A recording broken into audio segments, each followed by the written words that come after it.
हफ्ते की आखिरी कारोबारी दिन बाजार में कंसोलिडेशन मूड कायम। निफ्टी हरे निशान में लौटा। रिलायंस, अदानी एंटरप्राइजेस, हिंडाल्को, एचएसडब्ल्यू स्टील बढ़ा जोश। बैंक निफ्टी में आज हल्की नरमी। मेटल शेयरों में आज दिखाई तेजी, आउटशाइन कर रहा है ये सेक्टर। 3% से ज्यादा उछला निफ्टी का मेटल इंडेक्स, 6% दौड़ा वेदांत। हिंडाल्को नाल्को के साथ जेएसडब्ल्यू स्टील भी आज 3 से 4% चमके। अच्छे नतीजे और दमदार मैनेजमेंट कमेंट्री के बाद हमारा बैटरीज के शेयर में लगभग 10% का उछाल। सुबह से कायम है मोमेंटम। लिथियम आयरन बैटरी में भी निवेश का किया ऐलान। उधर एक्साइड में भी करीब 8% का उछाल। और सरकारी बैंकों का ड्रीम रन जारी। इंडियन ओवरसीज बैंक 10% ऊपर, वहीं Punjab and Sind, central bank और बैंक ऑफ इंडिया जैसे सरकारी बैंकों में आज 5% तक की बढ़त।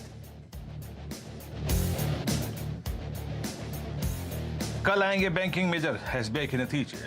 28% बन सकता है मुनाफा। ब्याज से कमाई में करीब 6% की बढ़ोतरी संभव। लगातार तीसरी तिमाही में एनआईएम्स 3% के ऊपर संभव। और दिल्ली में कल से 5वीं तक के स्कूल बंद। बच्चों की आउटडोर एक्टिविटी पर भी लगी रोक। बढ़ते प्रदूषण की वजह से केजरीवाल सरकार ने लिया फैसला। नमस्कार, स्वागत है आप सभी का सीएनबीसी आवाज पर। आप देख रहे हैं कमाई का अड्डा। दिल्ली से मेरा साथ दे रहे हैं वीरू और मैं हूं हर्षदा सावंत। भारतीय बाजारों में आज थोड़ी सी उठापटक जरूर देखने को मिली है, लेकिन इस समय अगर आप मार्केट का हाल देखें तो निचले लेवल से रिकवरी आपको दिखाई देगी। 18,108 की ऊंचाई छूने के बाद हम मिड सेशन में करीब 18,017 तक फिसले थे, लेकिन अपने लेवल्स को फिर से रिट्रेस करने की कोशिश में निफ्टी इस समय सिर्फ 2 पॉइंट नीचे है, तो फ्लैट हो चुका है और रिकवरी अच्छी है। निफ्टी बैंक की भी यही स्थिति देखने को मिली। 41,088 तक का लो इसने दिखाया। इस समय 41,200 के करीब बढ़ता हुआ, तो ये इंडेक्स भी अब सिर्फ 127 अंकों की ही गिरावट पर ट्रेड कर रहा है।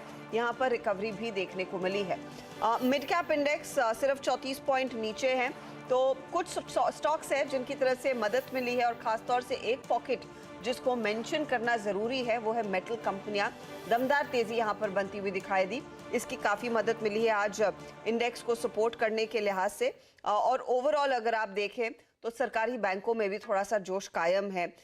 एसबीआई के बियॉन्ड दरअसल ये तेजी बनती हुई दिखाई दे रही है। अच्छा, सिप्ला के नतीजे आ गए, उसको हम पढ़ देते हैं, फिर आगे ऑफकोर्स इंडेक्स में आपकी इस समय की क्या रणनीति होनी चाहिए उसके एनालिसिस करेंगे।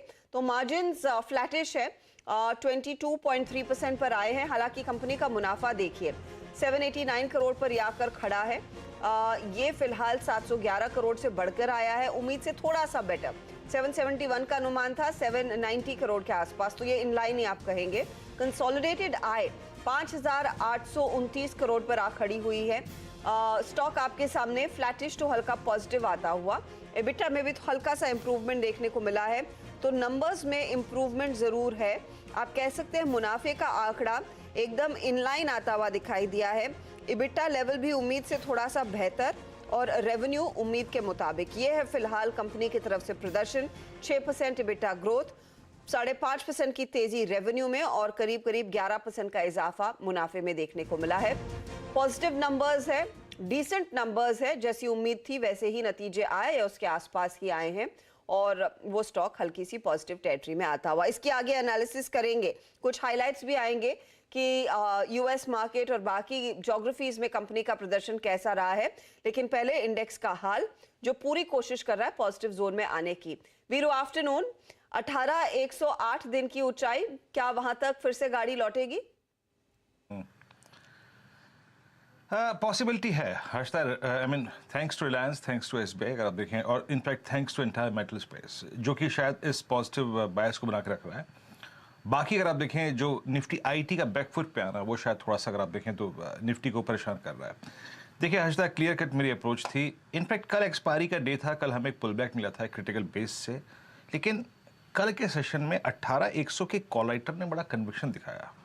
उसने पूरे दिन निफ्टी को प्रेस्ड रखा 18,100 की ट्रैजेक्टरी के नीचे। इसीलिए आज सुबह अगर आप देखें हर्षदा, मैंने कमेंट्री में कहा था कि ये इंडेक्स टाइम वाइज अगर आप देखें थोड़े से करेक्शन, ये कंसोलिडेशन के मोड में जाए तो कोई बड़ी बात नहीं होगी। सुबह का आप हाई देखिए हर्षदा, मतलब हमारा रेजिस्टेंस 1 देखिए। रेजिस्टेंस 1 था करीब करीब 18,092, 18,121। ये क्या था? ये वो कॉल राइटर का जोन है जिसने कल पूरे दिन अपना दबदबा कायम रखा, और जब ये इस वीकली कॉन्ट्रैक्ट की बिगिनिंग हुई शुक्रवार से आज नए वीकली कॉन्ट्रैक्ट की, इसने एक बहुत स्ट्रॉन्ग ग्रिप ले रखी है हर्षदा। और यकीन मानिए इस वक्त कुछ देर बाद जब आप देखेंगे ना वाइस, आउटस्टैंडिंग वाइस, तो आपको लगेगा कि हाँ ये कन्विक्शन के साथ बैठा है। तो आप बाय ऑन डिप्स की रणनीति इस लेवल के नीचे रख सकते हैं। आप बेस देखिए क्या है, 18,010, और आज का निफ्टी का लो क्या है? आज का निफ्टी का लो है करीब करीब 18,000, अगर आप देखें तो करीब करीब 17।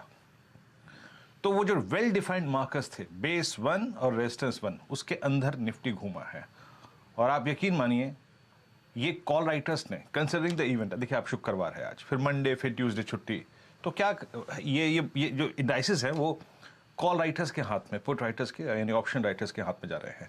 आप देखिए एक बार हर्षदा, आपकी स्क्रीन पे आउटस्टैंडिंग वाइज आएंगे, आप 18,100 की कॉल देखिए, 18,000 की पुट देखिए, 18,000 की पुट का आउटस्टैंडिंग वाई 1 करोड़ के पार जा चुका है, जो कि इंडिकेट करता है कि करीब करीब 17,950, 18,000 एक बहुत स्ट्रॉन्ग सपोर्ट के तौर पे काम करेगा। 18,000 की पुट का आउटस्टैंडिंग वाई 1.01 CR, और 18,100 की कॉल जिसका मैं जिक्र कर रहा हूं, वो कॉल राइटर बड़े कन्विक्शन के साथ खड़ा है, वहां पे 50 लाख कॉल खड़ी है, 78 लाख का आउटस्टैंडिंग हुआ है। बायस पॉजिटिव है but still with in range. बड़ा कन्विक्शन का लॉन्ग ट्रेड आएगा 18,121 के ऊपर, 18,121, चाहे वो आज आए, चाहे क्लोजिंग के नजदीक आए, या फिर सोमवार को आए, या फिर बुधवार को आए, बट वो आएगा सिर्फ हर्षदा 18,121 के ऊपर। टिल द टाइम ये रेंज मेंटेन रहेगी 100 पॉइंट की, 125 पॉइंट की। So no for the timing, fresh long thoughts. Nifty bank, आज सुबह मेरी अप्रोच बिल्कुल क्लियर कट थी, आपको बेस के आसपास ट्रेड लेना है और एग्जिट करना है 41,400, 41,500 के जोन में। आज सुबह सुबह एसबीआई का जो करिश्मा था, एसबीआई जब ऑल टाइम हाई पे गया तो हम उस जोन तक गए, लेकिन हम उसे पार नहीं कर पाए। हमारा रेजिस्टेंस क्या था? डायरेक्टर साहब प्लीज लेके आइएगा, 41,560। ये एक पिवट पॉइंट है, जब तक ये पार नहीं होगा तब तक कॉल राइटर को कोई डर नहीं महसूस होगा। जब तक ये पार नहीं होगा, इसका मतलब आप समझ सकते हैं कि बाजार अभी इंडेक्स जो है इस रेंज से बाहर निकलने की तैयारी नहीं कर रहा है। Look eight 41,560, 41,520 is the high. So base के अराउंड खरीदिए और इस रेजिस्टेंस के अराउंड निकलिए। अभी बेस मिल रहा है हर्षदा, बट इस बेस पर मैं अभी इंटरेस्टेड नहीं हूं, क्योंकि अगेन कॉल राइटर्स और पुट राइटर्स ग्रैब करने की तैयारी कर रहे हैं। मैं यहाँ पे अमूमन स्टॉक स्पेसिफिक बोलता नहीं हूँ, लेकिन अगेन थोड़ा फोकस कीजिए मेटल्स पे, सीमेंट पे। रिलायंस बायस पॉजिटिव दिखा रहा है। याद रखिएगा, रिलायंस का मैं जिक्र इसलिए कर रहा हूँ क्योंकि it's a heavy contributor to index, और एक state bank of India closer to its results. इन कुछ स्टॉक्स पे और सेक्टर्स पे मेरी नजर रहेगी आज था। इंडेक्स को अवॉइड कीजिए, इंडेक्स जा रहा है ऑप्शन राइटर्स के हाथ में। निफ्टी का लॉन्ग तब लेंगे, फ्रेश लॉन्ग, जब 18,121 का क्लस्टर बाइसेक्ट हो जाएगा हर्षदा। तो 18,121 के ऊपर ही नई तेजी की पोजीशन, या फिर उसको कंसिडर करेंगे कोई तेजी का ट्रेड लेना या इंडेक्स पर कोई ट्रेड लेना? फिलहाल इंडेक्स से रहे दूर, स्टॉक्स पर करिए फोकस। और स्टॉक्स ही आपकी स्क्रीन पर अब लेकर आते हैं जहां पर आज सबसे ज्यादा एक्शन देखने को मिला है। तो थोड़ा सा पॉजिटिविटी लौट रही है, निचले लेवल से रिकवरी आ रही है, तो तेजी वाले ट्रेड्स आपकी स्क्रीन पर पहले आएंगे। यहां पर आप देखिएगा अदानी एंटरप्राइजेस, नतीजे अच्छे, स्टॉक 5% ऊपर है। हिंडाल्को, आज पूरे मेटल स्पेस में हमने देखा एक अच्छा खासा तेजी का रुझान बनता हुआ। हिंडाल्को हो, वेदांत हो, जेएसडब्ल्यू स्टील हो, सब में खरीदारी 4% ऊपर है। ये काउंटर बैटरी काउंटर्स, अमर राजा के नतीजे बेहद शानदार थे। कंपनी ने आउटलुक अच्छा दिया। ऑटोमोटिव सेक्टर में डिमांड अच्छी है, बाकी सेक्टर से भी डिमांड बढ़ती हुई दिखाई दे रही है। और कंपनी ने दरअसल एक लिथियम आयन प्लांट में इन्वेस्टमेंट की भी बात सामने रखी। स्टॉक 10% भागा। जब अमर राजा 10% भागा तो एक्साइड पीछे कैसे रहता? यहां पर भी 7 से 8% तक का इंट्राडे मूव देखने को मिला है। अब भी 6.85% की तेजी के साथ कारोबार कर रहा है वो काउंटर। इस पूरे पॉकेट पर आगे डिटेल में बात भी करेंगे। अब आप लेकर आइए कि मुनाफा वसूली कहां पर होती दिखाई दे रही है। तो ऑटो कंपनियों में हीरो मोटोकॉर्प, मैनेजमेंट की कमेंट्री भी इतनी कुछ जोरदार नहीं थी। मुनाफे पर दबाव आया है। रूरल इंडिया में पिकअप नहीं देखने को मिल रहा है, स्टॉक 2% नीचे। बीपीसीएल कल नतीजे आए और उसके बाद से ही दबाव देखने को मिल रहा है। ना ये फ्यूल प्राइस हाइक कर पा रहे हैं, ना इनके मार्जिन्स बेहतर हो रहे हैं। 1.5% नीचे है काउंटर। एसआरएफ की कल की कमेंट्री बाजार को पसंद नहीं आई। आज कॉन कॉल के बाद भी स्टॉक करीब 3% नीचे है। और कोरोमंडल इंटरनेशनल में भी हम देख रहे हैं करेक्शन जारी है, करीब 3% का दबाव यहां पर बनता दिखाई दे रहा है। तो ये कुछ काउंटर्स हैं जहां पर हमने देखा है प्रेशर आज के दिन, और तेजी वाले ट्रेड्स तो आपको हमने बता ही दिए हैं। चलिए हमारे जानकारों से मुलाकात करते हैं जो आपको बताएंगे आपकी क्या ट्रेडिंग रणनीति होनी चाहिए आज के सत्र के लिए। हम बात करेंगे तकनीकी तौर पर मानस जायसवाल, प्रकाश गाबा, कविता जैन, साथ ही साथ समित हमारे साथ जुड़ रहे हैं, और सुदीप शाह को भी आज हम जोड़ रहे हैं कार्यक्रम में। इसके अलावा मयूरेश जोशी आपको फंडामेंटल तस्वीर मार्केट की समझाएंगे। क्या चल रहा है, मैं यतिन को जोड़ने वाले हैं। आज खास चर्चा होगी रेलवे स्टॉक्स के में जो इंटरेस्ट आया है वहां पर क्या वजह है इस तेजी की। चार का चौका में सस्ता ऑप्शन सुदीप शाह के जिम्मे है। एफएनओ का सुपरस्टार ट्रेड मानस जायसवाल देंगे। चार्ट का चमत्कार हम समित चौहान से लेंगे, और मयूरेश जोशी देने वाले हैं मिड कैप फंडा।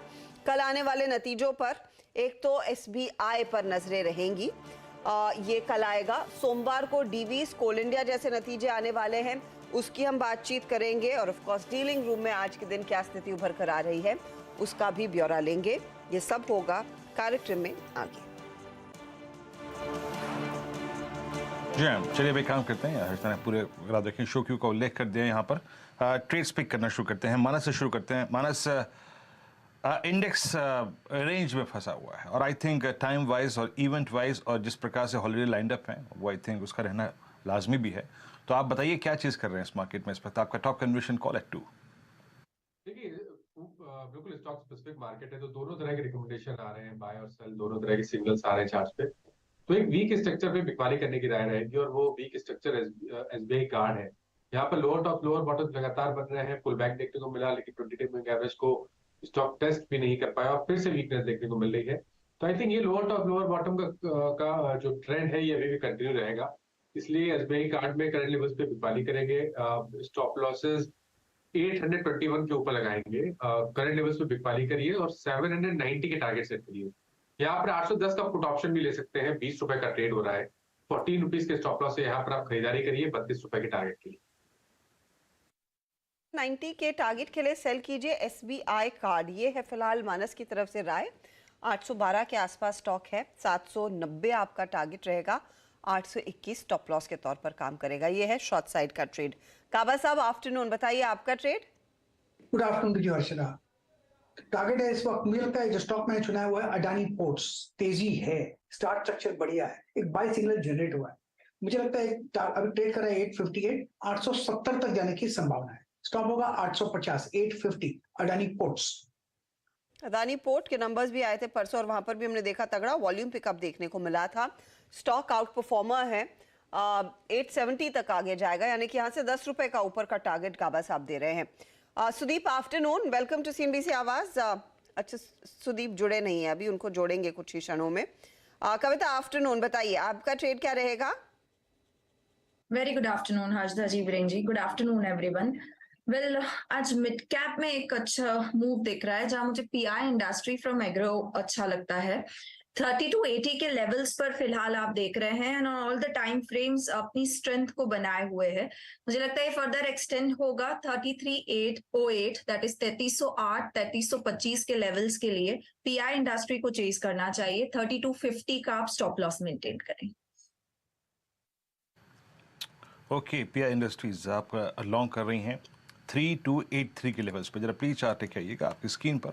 और यस, डे हाई पर ट्रेड करता हुआ, और इनफैक्ट ये पूरा का पूरा 10 अक्टूबर से लेकर अब तक एक कंप्लीट अप ट्रेंड में रहा है stock. 3284, it's a buy call from Kavita ji. Mayuresh ji नमस्कार, कार्यक्रम में स्वागत है। और मयूरेश, आप क्या चीज़ कर रहे हैं। आपका देखिए अर्निंग सीजन अब एक निर्णायक दिशा दिखा चुका है। आपको इमर्जिंग स्पेस, बड़े वो सेक्टर्स जो कि डिलीवर कर रहे हैं वो काफ़ी हद तक विजिबल हैं। एसबीआई के नंबर्स आने वाले हैं, Reliance is doing well, cement में बहुत सारा अच्छा मूव विजिबल है, रेलवे स्टॉक्स बहुत अच्छा कर रहे हैं।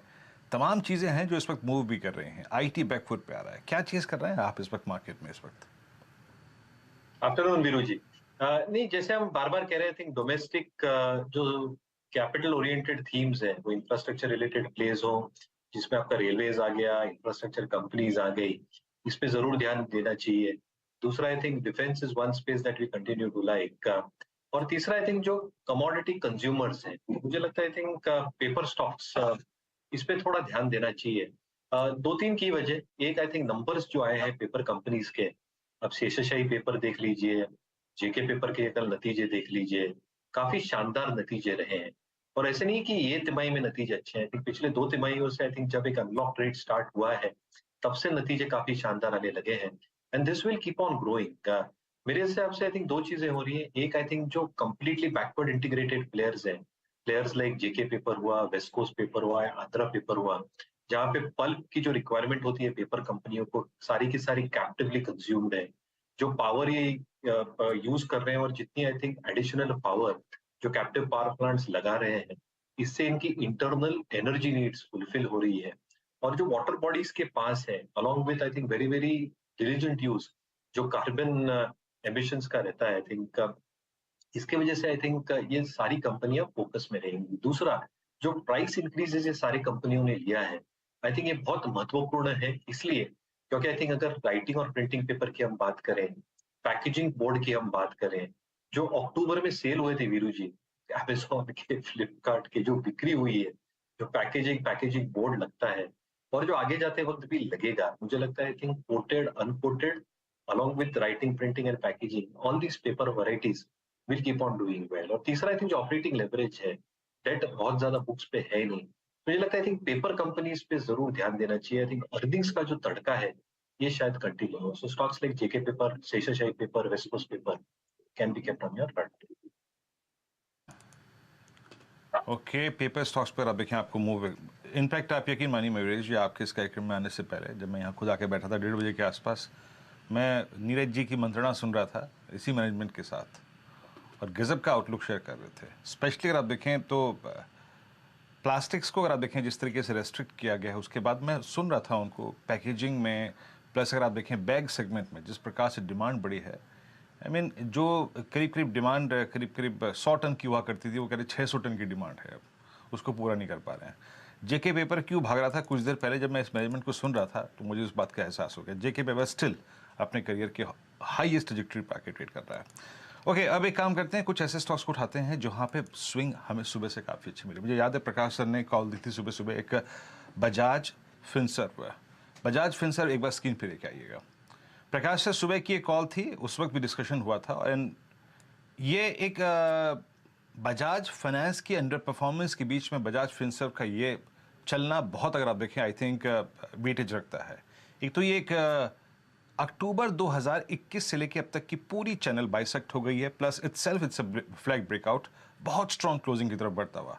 सर यहाँ पे फ्रेश एडिशन या फिर मॉर्निंग के ट्रेड्स को कैरी करने का कन्विक्शन है क्या आपके पास? दो बातें हैं। ऐसा है कि अगर इंट्राडे ट्रेडर है या 1 to डे ट्रेडर है तो आज तो पैसा ले जाइए घर। मंडे को जिसने देखा वही राज करेगा, जिसने देखा वो मंडे। लेकिन आज इंट्राडे ट्रेडर तो निकल जाएगी। अगर आपका नजरिया लंबा है तो मुझे लगता है जो बेस बना हुआ है बजाज फिनसर्व का 1650 और 1750 के आगे, ये एक अपमूव के बाद एक कंसोलिडेशन हुआ और कंसोलिडेशन के बाद आज ब्रेकआउट हुआ है। अगर आज शाम तक 1790 के आसपास, 1780 के आसपास, 1800 के आसपास भी क्लोज मिलता है तो नेक्स्ट ओपन अप होता है 1900 जोन्स के लिए, फिर 2000 भी पॉसिबल है आते दिन में। अगर नजरिया लंबा है मीडियम टू लॉन्ग टर्म तो मेरे ख्याल से 2000 पॉसिबल है। अगर इंट्राडे 1-2 दिन का है पैसा ले लो। मैंने एक सोचा है जिंदगी में, जब मार्केट में कोई गिफ्ट मिलता है ना तो ग्रेशियसली एक्सेप्ट एंड से thank you very much. That's very well said Kaba sahab. जब मार्केट गिफ्ट देता है तो ग्रेशियसली एक्सेप्ट करें और थैंक यू बोले, यानी कि समय पर मुनाफा वसूल ले, अच्छा रहता है। अच्छा, इस बीच जहां पर मुनाफा तो बिल्कुल नहीं बन रहा है वो है गेल के स्टॉक में।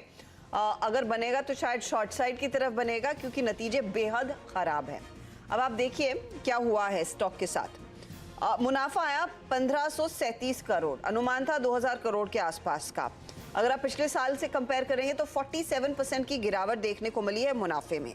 अब आप देखिए रेवेन्यू का आंकड़ा 38,480 करोड़ का, ये उम्मीद से बेहतर जरूर है। 2% की ग्रोथ देखने को मिल रही है पिछले क्वार्टर की तुलना में।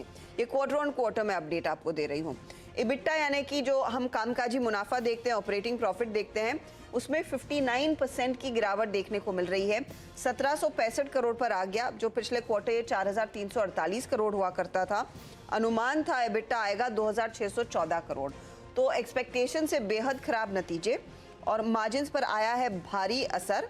अनुमान था मार्जिन घटने का, 11.6% से घटकर 7% पर आएंगे, लेकिन ये 4% रह गए हैं मार्जिन और स्टॉक आपके सामने आधे % के नुकसान पर कर रहा है कारोबार।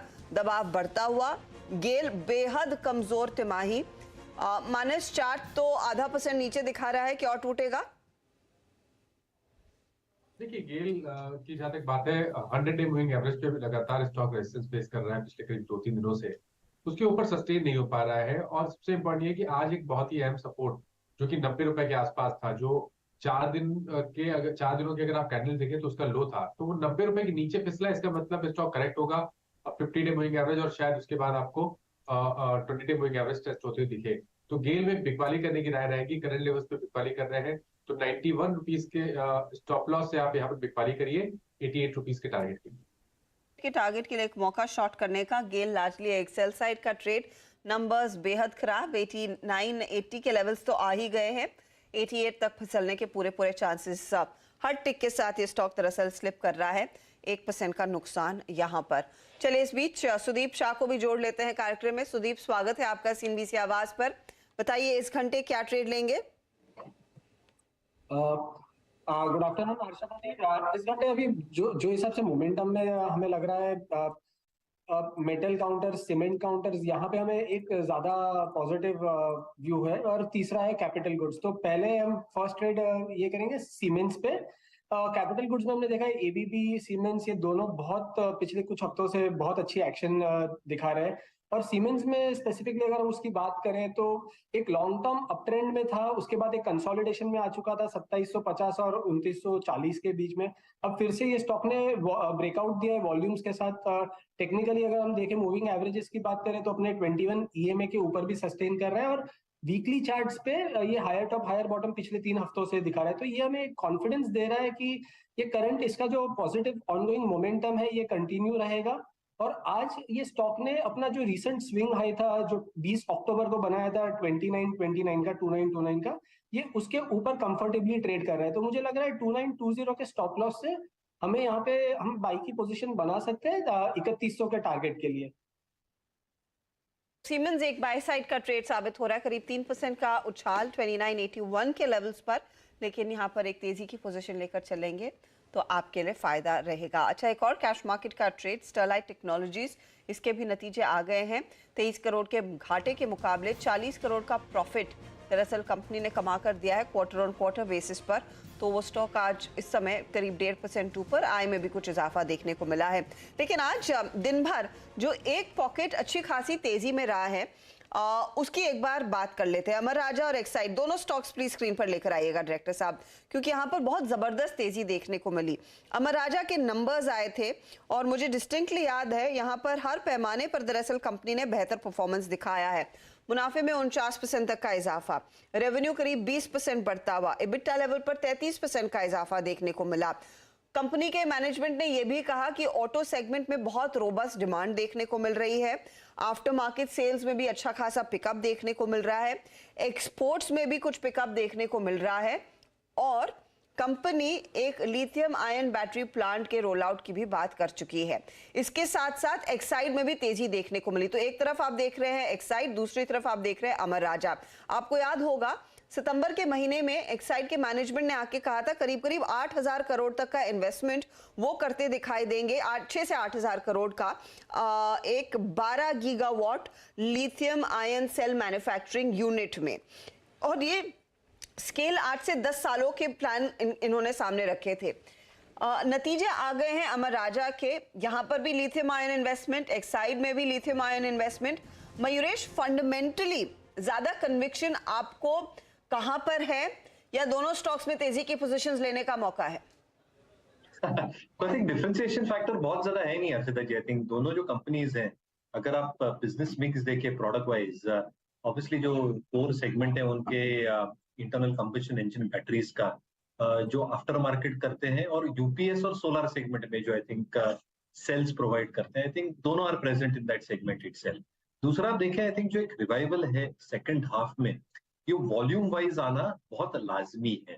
आप अगर देखते हैं जी, अगर एक्साइड की मार्केट शेयर जो है specifically in terms of OEMs, एक डायरेक्ट 60% मार्केट शेयर है ऑटोमेटिक बैटरी में, और टू व्हीलर्स में लगभग 86% है। Amara Raja is number 2 in that respect. तो उस हिसाब से आई थिंक एक्साइड की जो आई थिंक लीडरशिप पोजीशन है, और दोनों कंपनी जो लिथियम आयन बैटरी सेल्स की एक प्लांट डालने की आई थिंक एक इच्छा रखते हैं, which have already put plans in progress. I think जो एक स्टेडी ट्रांजिशन होगा from ICEs to electric batteries, I think both these players are capable in doing that. थोड़ी कॉस्ट जरूर लगेगी, इसका मतलब जो केपेक्स इनका लगेगा कैश फ्लोस को हिट करेगा अगले 1 से 2 वर्षों में, जब तक आई थिंक नया प्लांट फंक्शनल नहीं होता, यूटिलाइजेशन लेवल नहीं आता और कैश फ्लोज नहीं जनरेट होते। बट कहीं ना कहीं I think both companies are having very strong balance sheets, debt equity बिल्कुल नहीं है, EBITDA मार्जिन्स लगभग सिमिलर है 10 से 11%, तो डिफरेंशिएटिंग फैक्टर्स बहुत कम है। बट प्लेसमेंट के हिसाब से at least on our market space India और onion lens, I think Exide थोड़ा ज्यादा बेहतर लग रहा है, 2 वजह से। एक की लीडरशिप पोजीशन उनके पास है, और थोड़ी डिवर्सिटी जो इनके पास ज्यादा है compare to after market, UPS और सोलर सेगमेंट। तो प्योरली ऑन प्लेसमेंट एक्साइड थोड़ा बेटर लग रहा है प्लेस कंपेयर टू। तो एक्साइड ज्यादा बेहतर प्लेस्ड है फंडामेंटली। टेक्निकली ट्रेडर्स के लिए गाबा साहब, एक्साइड वर्सेस अमर राजा, दाव किस पर होगा? ये ठीक है। आई थिंक एक्साइड मुझे अच्छा लगता है, बिल्कुल बेस बना हुआ। अमर राजा थोड़ा दूर चला गया है, तो मेरे ख्याल से एक्साइड रहेगा। एक्साइड का टारगेट थोड़ा वक्त देंगे तो मुझे लगता है 190 भी है, वहां तक जा सकता है, वहां पर प्रॉफिट बुकिंग आएगी। लेकिन यस, स्टॉप होना चाहिए 165 का, डीप स्टॉप है, क्वांटिटी कम कर ले, लेकिन एक्साइड में मुनाफा मिलेगा। मुनाफा मिलेगा, तो दोनों फंडामेंटल और तकनीकी तौर पर एक्साइड एक प्रेफर्ड पिक है इस समय। डायरेक्टर साहब से गुजारिश है, दोनों को अगर एक ही चार्ट पर मैप करके देखें तो समझ में आएगा कि किसने क्या परफॉर्मेंस दिखाया है। तो पिछले 3 महीनों में तो दोनों में थोड़ा सा एक्शन बढ़ता हुआ दिखाई दिया है। एक्साइड करीब 12% के रिटर्न्स दे चुका है, अमर राजा में करीब 10% तक के रिटर्न्स बनते दिखाई दिए। 1 साल में अमर राजा का परफॉर्मेंस ज्यादा बेहतर है वर्सेस एक्साइड, तो इसीलिए अब शायद एक्साइड कैचअप करता हुआ दिखाई दे रहा है, और उसी पर दाव इस समय जानकारों का आ रहा है। चलिए कुछ और स्टॉक्स आपकी स्क्रीन पर लेकर आते हैं, जहां पर आज का ट्रेंड बेहद मजबूत है और एक्शन शायद और जोर पकड़ता दिखाई दे रहा है।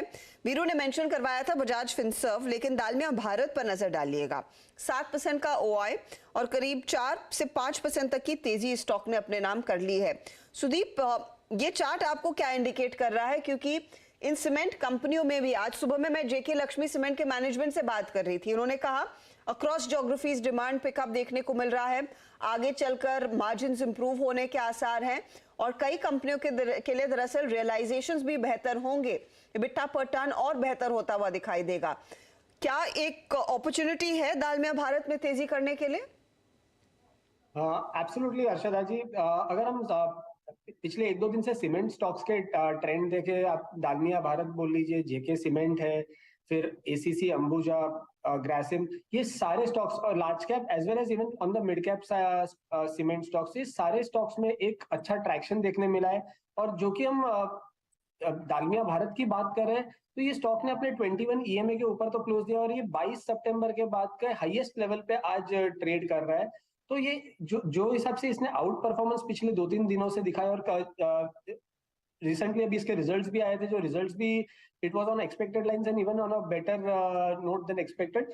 तो मुझे लग रहा है जो टेक्निकल सेटअप हो रहा है, जो डेली चार्ट्स पे अगर हम देख रहे हैं कि पिछले 3-4 दिन से higher top higher bottom formation भी हो रहा है, और ये स्टॉक अपने की मूविंग एवरेजेस के ऊपर भी ट्रेड कर रहा है, तो ये कॉन्फिडेंस दे रहा है कि ये ट्रेंड और मोमेंटम आने वाले कुछ दिनों के लिए कंप्लीट सीमेंट पैक में और ये स्टॉक में कंटिन्यू रहेगा। तो मेरी यही सलाह रहेगी कि कोई भी डिप पे या करंट लेवल्स और कोई भी डिप पे 1710 के स्टॉप लॉस से इसमें बाई की पोजीशन बना सकते हैं, और 1790 से लेके 1810 के टारगेट्स हम ऊपरी स्तरों पे यहाँ पे देख सकते हैं। जेम, आज याद रखिएगा सीमेंट स्पेस में सब्सटेंशियल ओवर एडिशन है। खैर मैं उस पर आऊँगा, लेकिन इस बीच थोड़ा सा अगर आप देखें यहाँ पे ABFR के नतीजे आ रहे हैं। देखिए बॉटम लाइन के आई थिंक टॉप लाइन के फ्रंट पे देखिए नंबर्स को, डायरेक्टर साहब फुल पे रखिएगा। मुनाफा करीब 186 करोड़ से बढ़ के 211 करोड़ रुपए रहा। नहीं, ये ट्यूब इन्वेस्टमेंट से माफ कीजिएगा। अब ये जो नंबर्स आपकी स्क्रीन पे है दैट्स ट्यूब इन्वेस्टमेंट। लेकिन यहाँ पे हुआ क्या है कि AB फैशन में जो मार्जिन्स है ना, वो थोड़े से अगर आप देखें खराब रहे हैं। यह आपकी स्क्रीन पे मुनाफे का आंकड़ा 5.1 करोड़ से बढ़कर करीब 29 करोड़ रुपए मुनाफे का आंकड़ा रहा।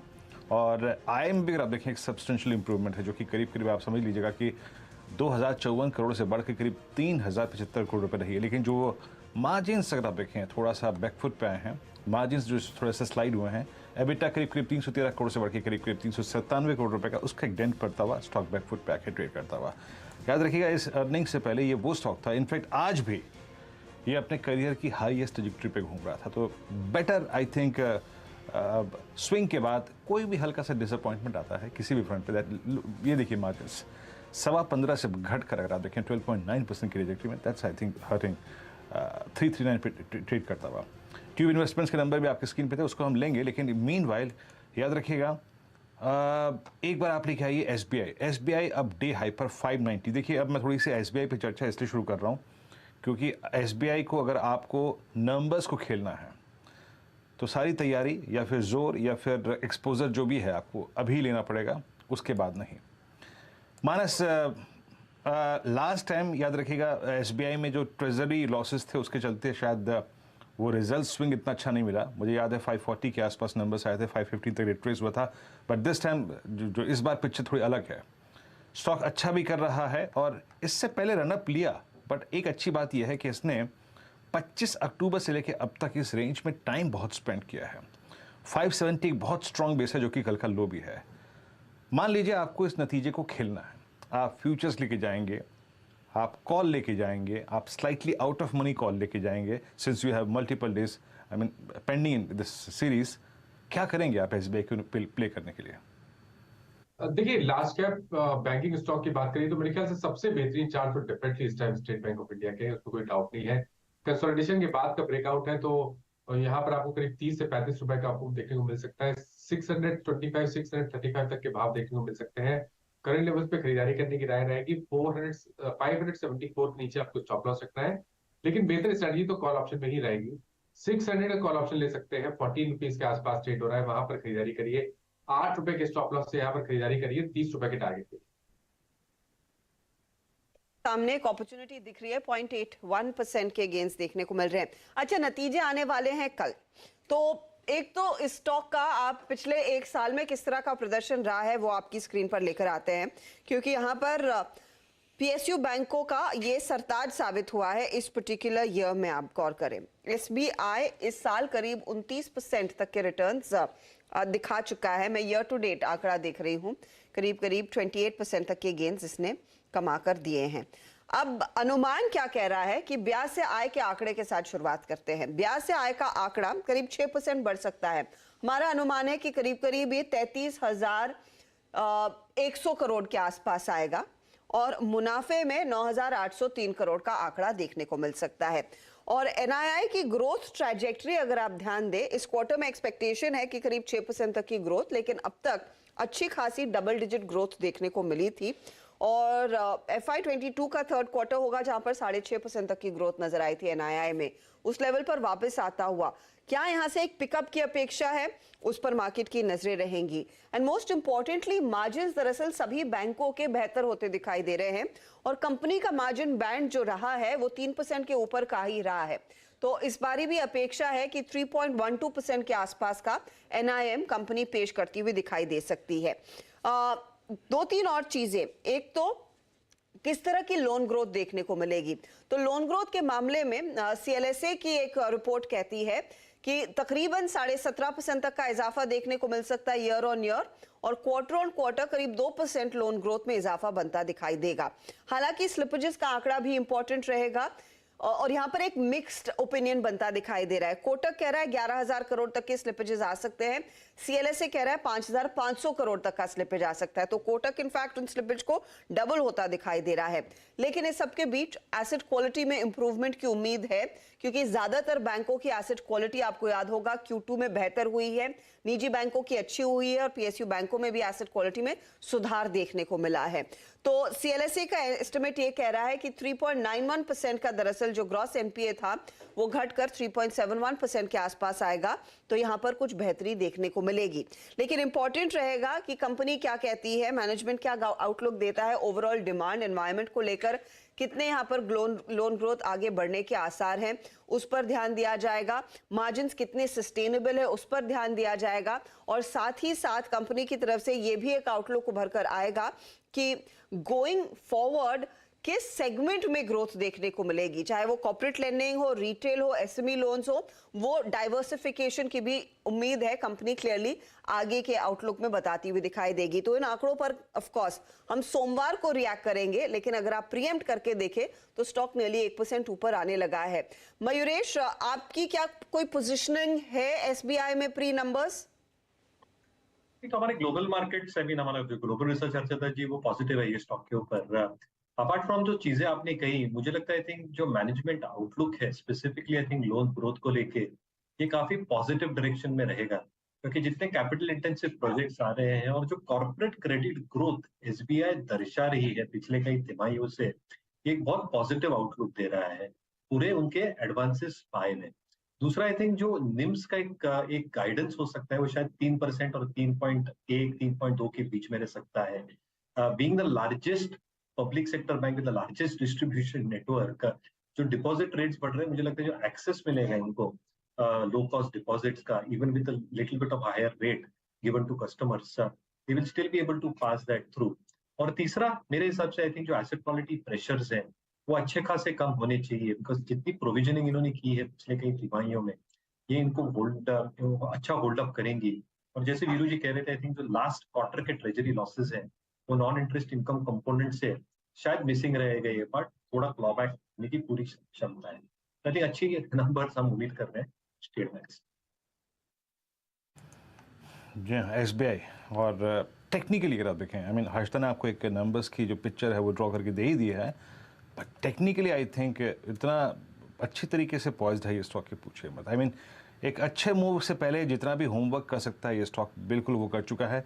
और देखिए मैं आपको एसबीआई के इन्वर्स एक स्टॉक और बताना चाहूँगा, रिलायंस इंडस्ट्री। देखिए मैं इसलिए चर्चा कर रहा हूँ क्योंकि नवंबर की इस सीरीज़ में right from first day HDFC twins ने एक एडवांटेज दिया था इंडेक्स को और एक एडवांटेज दिया था रिलायंस इंडस्ट्रीज़ ने। अगर मैं ये कह रहा हूँ कि इस 18,100 पे कॉल राइटर बैठा हुआ है और मान लीजिए इस छुट्टी के अंतराल के बाद और इस वीकली कॉन्ट्रैक्ट में अगर आप देखें थोड़ा बहुत डिस्टर्बेंस है बिकॉज ऑफ दैट हॉलीडे, अगर राइट स्मूथ होनी चाहिए तो उसके लिए वो कौन कौन से कंपोनेंट्स होंगे जो फाइनेंस कर सकते हैं या फिर स्पॉन्सर कर सकते हैं। जैसे एसबीआई की बात हो गई, एचडीएफसी बैंक की बात हो गई, आईसीआईसीआई बैंक बैकफुट पे है।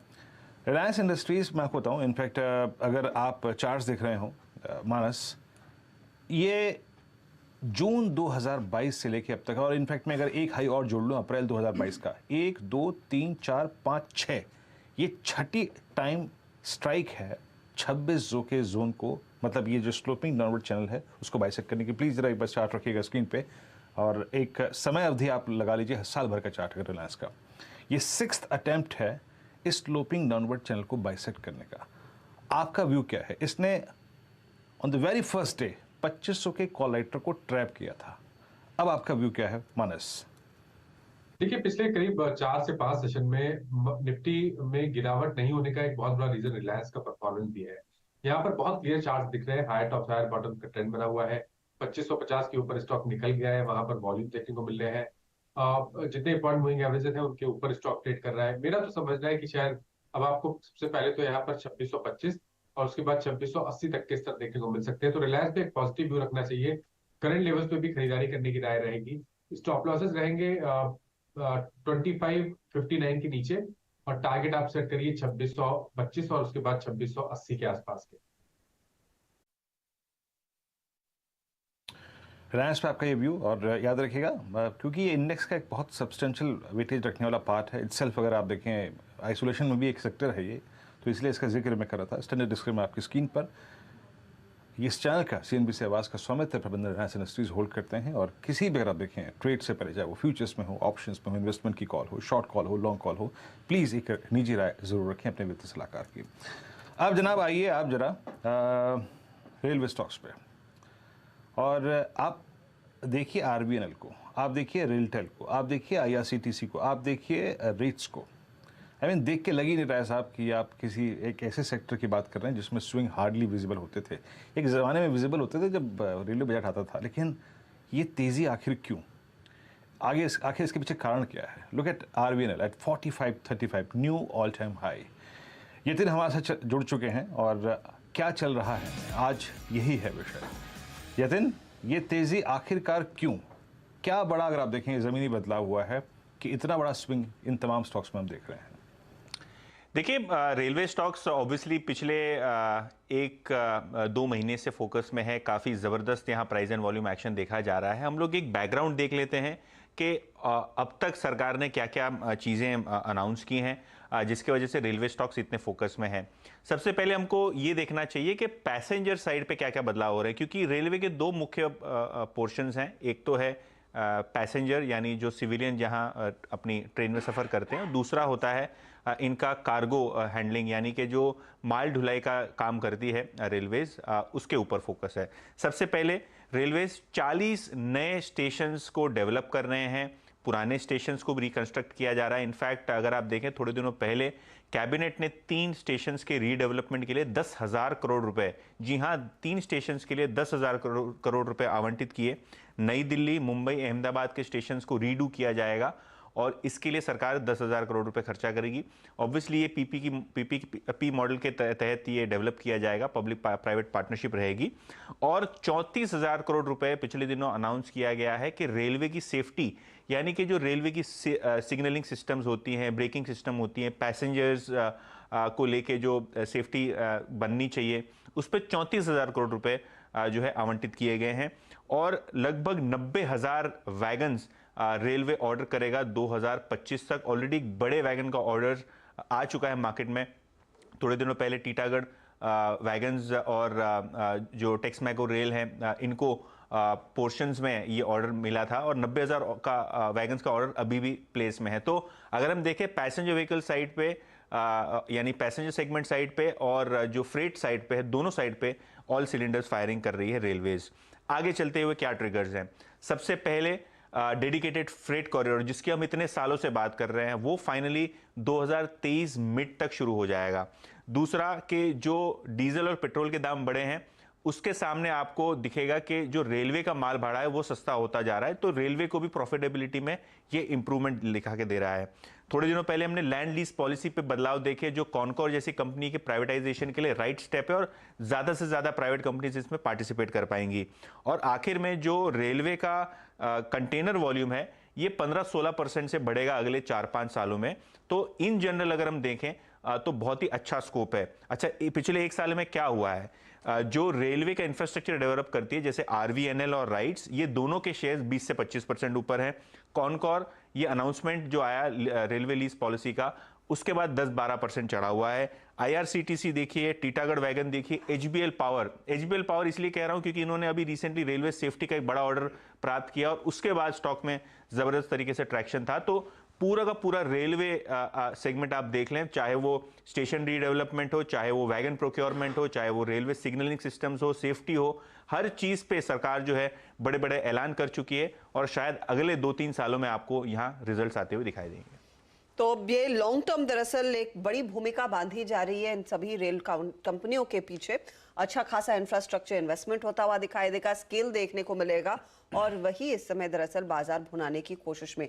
शुक्रिया यातिन इस अपडेट के लिए। तो ये देखिए एक्शन जो अच्छा खासा चल रहा है इन रेल कंपनियों में, लेकिन फंडामेंटली अभी भी वैल्यू कहां पर है, कहां पर मौका है खरीदारी करने का या फिर किसी तरह की पोजीशन लेने का?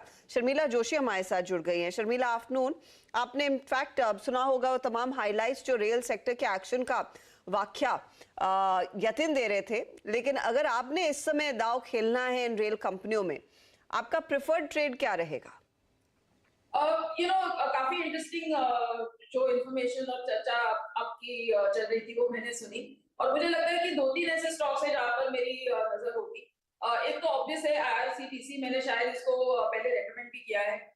मेरे हिसाब से ये जो साल है वो आईआरसीटीसी के लिए बहुत बेहतर साल रह सकता है, गिवन द फैक्ट कि लोग ज्यादा ट्रैवल करेंगे वो तो है ही, लेकिन उनके जो 2-3 स्ट्रीम बिजनेसेस के बंद थे ये कोविड के दौरान, वो फिर से चालू होंगे। और जो नए ट्रेन्स की वो बात कर रहे थे फॉर टूरिज्म, जो पूरा बैक बर्नर पे सब चला गया था गिवन द फैक्ट कि हम एक दूसरे ही इससे गुजर रहे थे, लेकिन all those plans will be now back on track और उनकी मोनोपोली तो है ही। I think another very interesting stock is RailTel. I've actually very recently taken a look at it और मुझे लगता है कि यहाँ इनका जो बिजनेस है और जिस वैल्यूएशन पे ये मिल रहा है वो दोनों मुझे काफी अट्रैक्टिव लग रहे हैं इस समय में।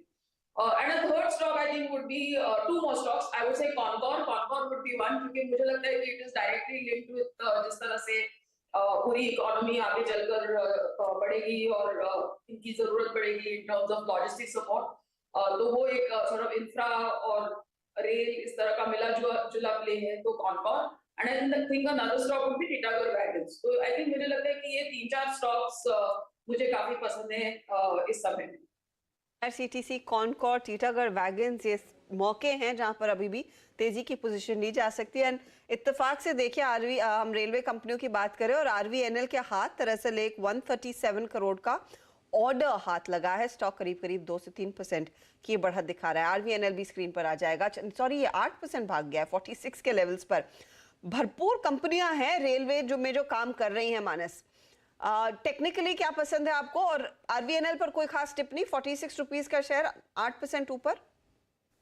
तो देखिए, अगर हम RVNL की बात करें तो यहाँ पर एक बहुत ही बढ़िया मूव देखने को मिला है। अगर आप लॉन्ग टर्म चार्ट में देखेंगे तो 44 रुपए के ऊपर का ब्रेकआउट है, जो ये पूरा करेक्शन देखने को मिला। उसके बाद हम स्टॉक ने पिछले हाइस को ब्रेक किया। इसके जो टारगेट है वो करीब करीब 54 रुपीज, 55 रुपीज तक के आते हैं।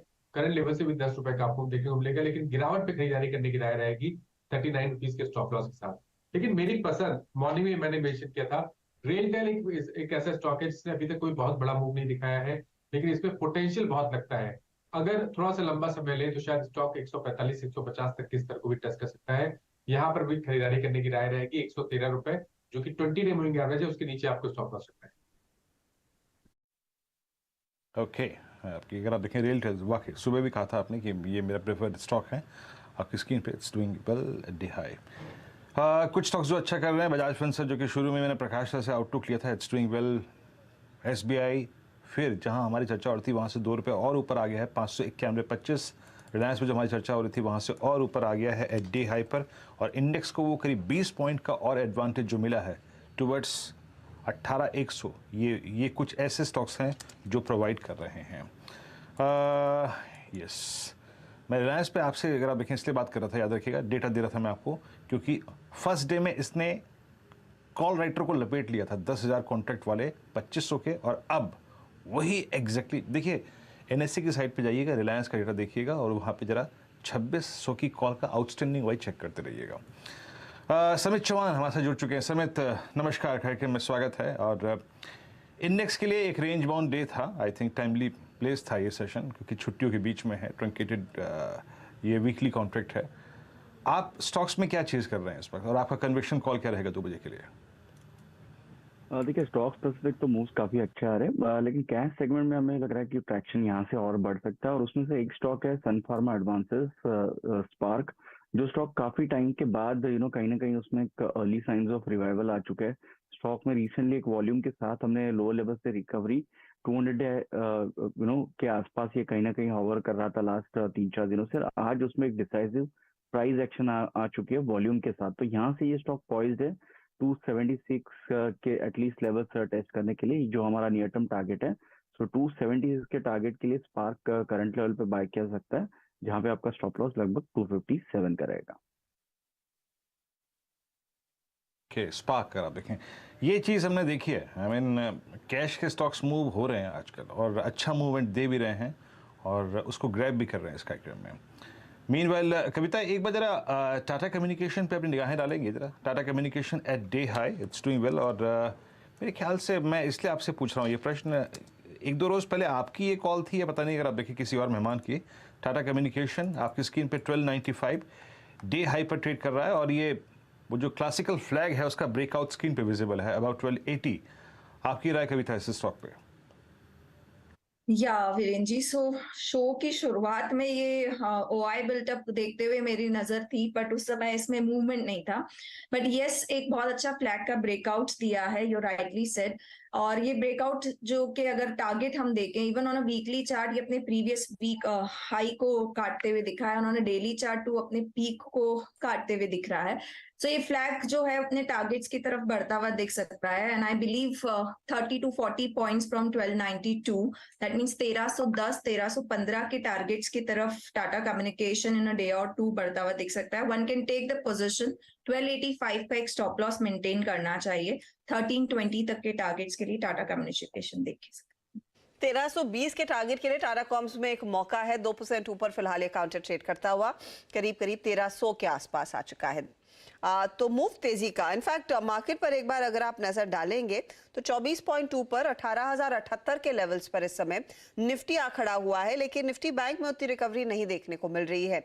इनफैक्ट मिड कैप इंडेक्स इस कार्यक्रम की शुरुआत में 34 पॉइंट नीचे था, अब 100 पॉइंट फिसल चुका है। तो एडवांस डिक्लाइन रेशियो थोड़ी सी ट्रिम हुई है, जो गैप है हल्का सा कम होता हुआ, हालांकि अभी भी तेजी का मूड मार्केट में बना हुआ है। चलिए इस समय आपके लिए लेकर आते हैं फिर हमारे 4 जानकारों की तरफ से 4 शानदार ट्रेड। 4 का चौका की बारी है। शुरुआत होगी सस्ता ऑप्शन के साथ। सुदीप बताइए। जी अर्षदा जी, क्योंकि आज पिछले 2-3 दिन से हमने देखा है कि मेटल स्टॉक्स में एक अच्छा मोमेंटम आ रहा है और निफ्टी मेटल ने एक सिमेट्रिकल ट्रायंगल ब्रेकआउट भी दिया है, तो लग रहा है कि मेटल इंडेक्स यहाँ से 6450 6500 तक जा सकता है। तो बेस्ट पिक यहाँ पे रहेगा with in the metal space Hindalco. ये स्टॉक को हमने देखा है कि 380 और 415-20 के बीच में पिछले 1 महीने से कंसोलिडेट कर रहा था और आज ये अपने 10 वीक के हाई पे है और आज ब्रेकआउट भी दिया है वॉल्यूम्स के साथ। तो 430 का कॉल यहाँ पे मैं सजेस्ट करना चाहूंगा, जो अभी 14 साढ़े 14 रुपए के करीब चल रहा है। 10 रुपए का स्टॉप लॉस और 22 रुपीज का टारगेट इस पे आ सकता है। 22 के टारगेट के लिए हिंडाल्को के 430 के कॉल को लेने की सलाह यहाँ पर आपके लिए साफ दी गई है। स्टॉक आज का आउट परफॉर्मर है, 13 रुपए 85 पैसे पर खड़ा है। 22 का टारगेट होगा, 10 का स्टॉप लॉस लगाकर ट्रेड करेंगे। ये है वो सस्ता ऑप्शन जो सुदीप ने आपके लिए अभी अभी पिक किया है। मानस आपकी बारी। FnO superstar. देखिए एफएनओ सुपरस्टार के लिए एक सेल रिकमेंडेशन है, ग्रेनुल्स पे बिकवाली करेंगे। देखिए ग्रेनुल्स ने अभी तक तो बहुत ही बढ़िया परफॉर्म किया, लेकिन कहीं ना कहीं अब स्टॉक हाई लेवल पे रेजिस्टेंस फेस कर रहा है। एक सपोर्ट था इंटरडे चार्ट पे 372 के आसपास, उसको ब्रीच किया, उसके नीचे फिसला। आई थिंक स्टॉक तैयार है अपने 20 डे मूविंग एवरेज को टेस्ट करने के लिए, इसलिए यहाँ पर बिकवाली करने की राय रहेगी। 376 के स्टॉप लॉस से बिकवाली करेंगे। करंट लेवल पे बिकवाली कर रहे हैं तो आपके टारगेट रहेंगे 357 के। यहाँ पर आप पुट ऑप्शन भी ले सकते हैं, at the money put option लीजिए। 10 रुपए का ट्रेड हो रहा है, 370 का पुट ऑप्शन। स्टॉप लॉस लगाइए 7 रुपए के नीचे और टारगेट सेट करिए 16 से 17 रुपए। 370 का पुट लेने की भी सलाह यहाँ पर। बेसिकली एक शॉर्ट का ट्रेड ग्रैन्यूल्स में आपको लेकर चलना है। 370 का पुट आप ले या फिर आप अगर फ्यूचर्स में शॉर्ट करें 357 के टारगेट के लिए मौका मंदी करने का। ग्रैन्यूल्स इंडिया कमजोर खड़ा है और ये मंदी के ट्रेड इस समय आपकी तरफ से आता हुआ। समित चौहान बताइए चार्ट का चमत्कार।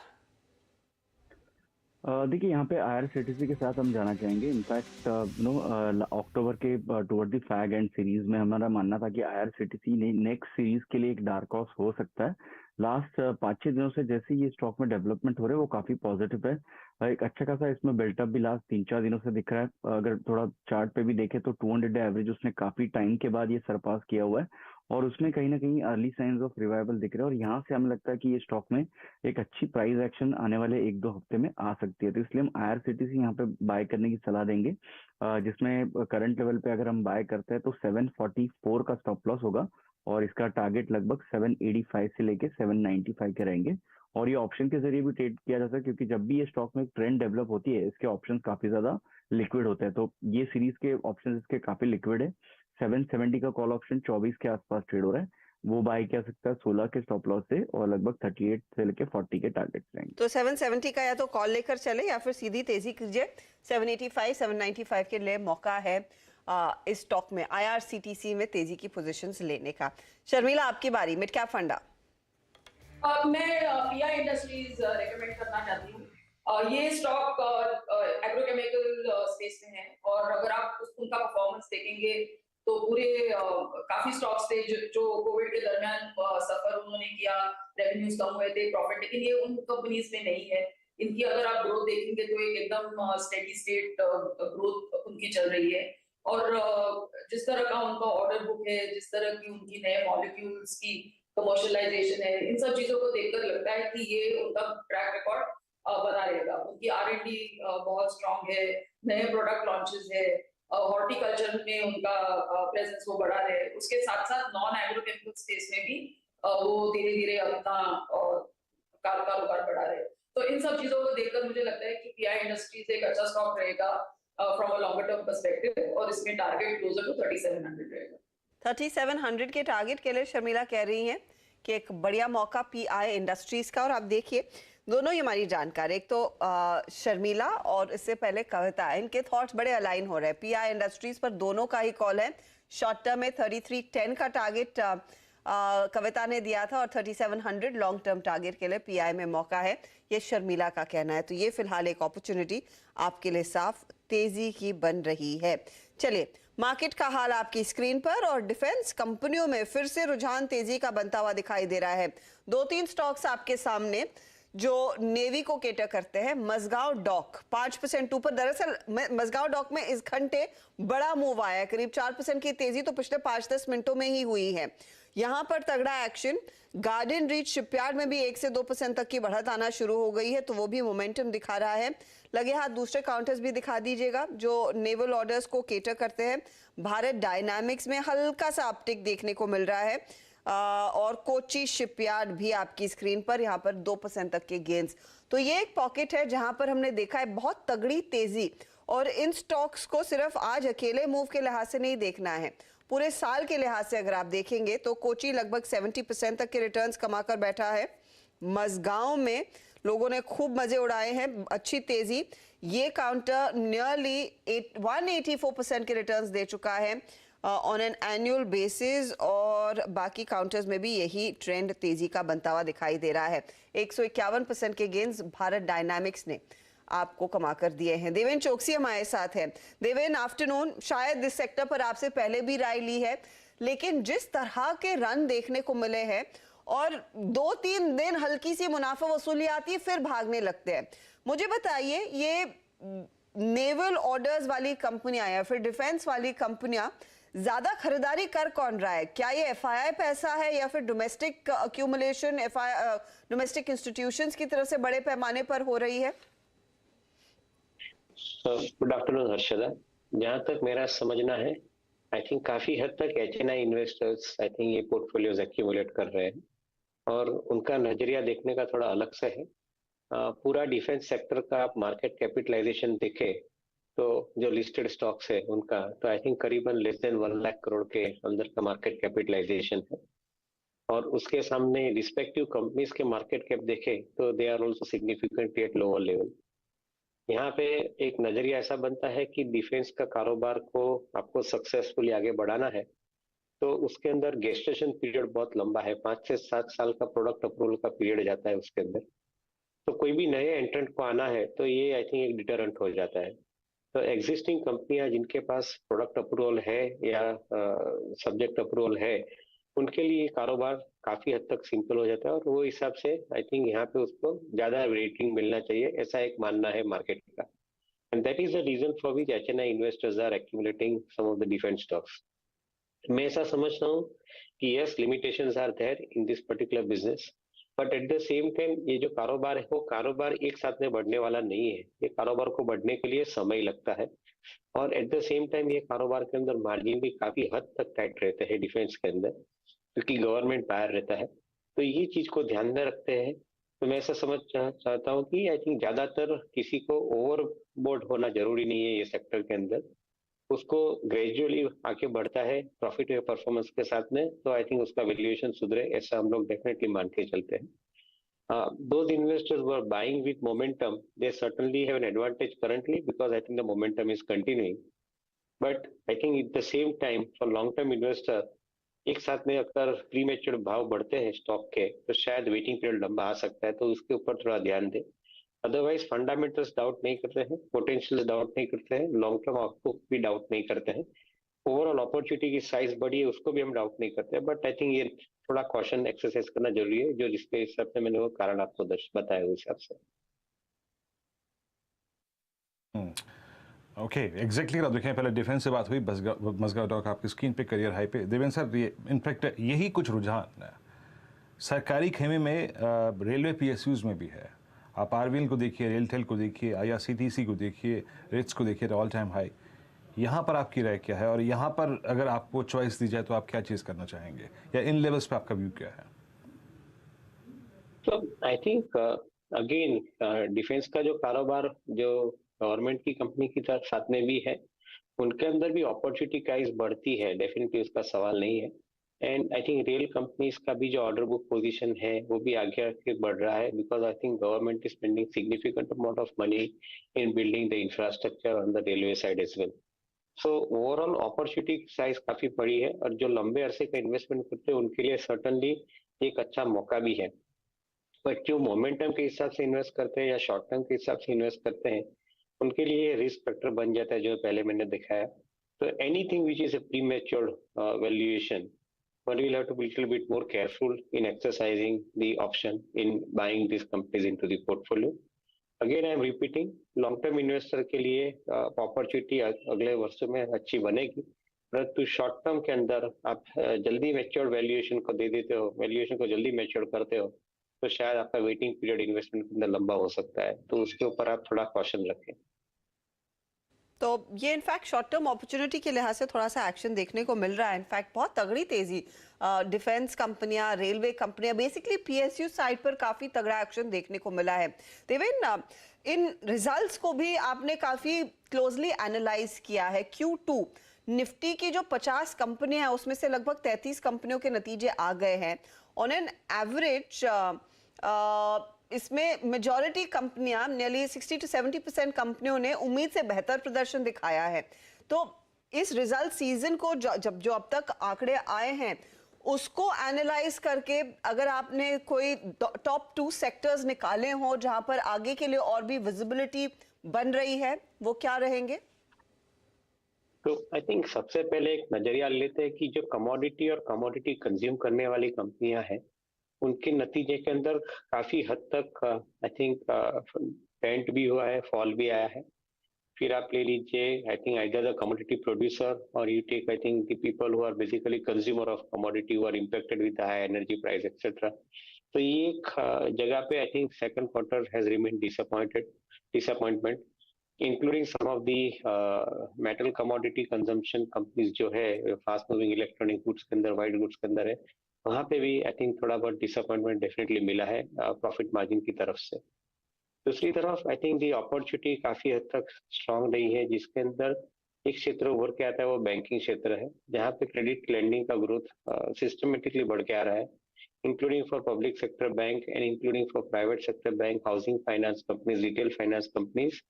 The lending book has started expanding big way. तो ये हिसाब से देखें तो ये एक डेफिनेटली विनर सेक्टर है, उसको हम मान के चलते हैं। आईटी और फार्मास्यूटिकल के अंदर भी आई थिंक सिलेक्ट कंपनीज के लिए आई थिंक ये क्वार्टर के अंदर नतीजे उम्मीदों के शायद बेटर भी आए हैं, तो उसके ऊपर भी आप ध्यान डेफिनेटली दे सकते हैं। May be some of the frontline IT companies like Infosys, TCS के जहाँ पे अच्छी ऑर्डर बुक की पोजीशन बनी है, या मिड टियर आईटी कंपनीज जैसे LTIS और LTTS और माइंडट्री जैसी कंपनियों के लिए भी आई थिंक अच्छी ऑर्डर बुक पोजीशन बनी है। तो मैं ऐसा समझता हूँ कि उनके लिए आगे का कारोबार थोड़ा ज्यादा विजिबल है, ज्यादा क्लैरिटी के साथ में इमर्ज होकर आ रहा है। तो वो companies I think relatively remain stronger compare to many of the generic IT company players who are impacted with the headwinds of attrition, impacted with the European currencies getting depreciated against dollar. तो वो हिसाब से देखें तो I think the companies which are larger companies and which are operating out of niche are relatively better compare to the mid and small tier IT companies. इस बीच Escorts Kubota के numbers आ रहे हैं और ये प्रदर्शन दरअसल डिसअपॉइंटिंग है company की तरफ से। स्टॉक आपकी स्क्रीन पर आ जाएगा, 2000 के आसपास आ चुका है। यहाँ पर हुआ क्या है मैं आपको बताती हूँ। एक तो मुनाफा 88 करोड़ पर ही रह गया, इनफैक्ट 177 करोड़ से घटकर ये 88 करोड़ पर आया है। एक वन टाइम लॉस भी है 100 करोड़ के आसपास का, लेकिन आइदर वेज प्रेशर है। प्रेशर इसीलिए क्योंकि एबिटा में भी अगर आप देखें 226 का एबिटा 152 करोड़ रह गया है। आय हालांकि बढ़ी है, 1680 करोड़ से बढ़कर 1883 करोड़ पर आई, लेकिन ऑपरेशनली नंबर्स पर प्रेशर है। मार्जिन्स भी 13.5% के जो थे वो रह गए हैं महज 8% के। तो EBITDA में करीब 32% तक की गिरावट देखने को मिल रही है। मार्जिन्स में खासा कॉन्ट्रैक्शन करीब 5% तक का देखा गया है। एक वन टाइम लॉस है 72 करोड़ का। अब एस्कॉर्ट्स क्लियरली ये ग्रामीण इकोनॉमी का एक उदाहरण है। वहाँ पर हमने देखा है ट्रैक्टर बिक्री के आंकड़े बिल्कुल अच्छे नहीं रहे हैं। इनफैक्ट कंपनी ये भी कह रही है कि H1 में आप देखिएगा मार्केट शेयर 9.9% से घटकर 9.4% पर आया। एग्री बिजनेस में प्रेशर क्लियरली देखने को मिला है इस क्वार्टर में। देवेन, एस्कॉर्ट्स हो, आपका हीरो मोटो हो, इन सब में यही कहानी है कि रूरल डिमांड बढ़ नहीं रही है। हीरो तो कह रहा है अब हम प्रीमियम सेगमेंट पर फोकस करने लगेंगे, लेकिन it's always been a story of the entry segment, the rural story. अब वहां पर प्रदर्शन नहीं है तो कितना और पेन देखने को मिलेगा इन स्टॉक्स में? हर्षदा, मेरा ऐसा मानना है कि कंपनियों को सेपरेटली देखना जरूरी बनता है। एक तरफ एस्कॉर्ट्स के नतीजे डिसअपॉइंटिंग है, उनके मार्केट शेयर घटे हैं, उनका I think rural outlook comparatively weaker दिख रहा है। उसके सामने महिंद्रा एंड महिंद्रा की बात करें तो operating in a similar segment, I think they are showing distinctly higher amount of growth and the outlook is I think definitely better. And I think that is getting also endorsed by Mahindra and Mahindra financial services के जो farm equipments को lease करते हैं funds, उनके लिए और उनका outlook देखे तो भी आई थिंक काफी बेटर लग रहा है। तो मेरे ख्याल से company to company this sector has to be defined and identified. Coming to two-wheeler segment, in my viewpoint, I think the two-wheeler probably should show relatively better performance now than before. दो तीन कारण, एक तो सबसे पहले जो rural economy के अंदर क्रॉप के आउटपुट का जो प्रोडक्शन के बाद में जो फार्मर के अपने रिसिप्ट आते हैं तो उनके अंदर आई think definitely spending starts increasing, तो ये समय उसके अंदर शुरू हो चुका है। दूसरी तरफ आपने एक बहुत इंटरेस्टिंग पॉइंट लिया कि hero MotoCorp is basically now focusing on the premium segment, और उसका एक रीजन ऐसा है कि उनके जो रूरल कस्टमर है उनको आपने काफी सालों तक आई थिंक बेसिक सेगमेंट में सर्व किया था, बट अभी रूरल इकोनॉमी के अंदर भी अच्छे रोड बनने के बाद, अच्छे इनकम डिस्ट्रीब्यूशन होने के बाद और पर कैपिटा इनकम बढ़ने के बाद वहां पे भी एस्पायरेशन प्रीमियम बाइक्स की तरफ है। So rightfully so, I think the company is now shifting the focus to premium bikes, के जहाँ पे comparatively the margins are better compared to I think the entry level bikes. So मैं ऐसा समझता हूँ शायद थोड़े late है. Given the examples of TVS, example of Bajaj, I would think that Hero MotoCorp is relatively late in entering into the premium segment, particularly I think to the rural area. But nonetheless, I think this is a journey worth traveling because वहाँ पे I think demand scenario अच्छा strong बना है. आप देखें तो premium segment motorcycle का I think बिक्री भी काफी हद तक बेटर रहा है, and including that is the numbers which is being vouched also from companies like Bajaj and TVS. So मैं ऐसा मानता हूं कि I think this is one segment which will be have to be looked at from the premium segment point of view in two wheelers.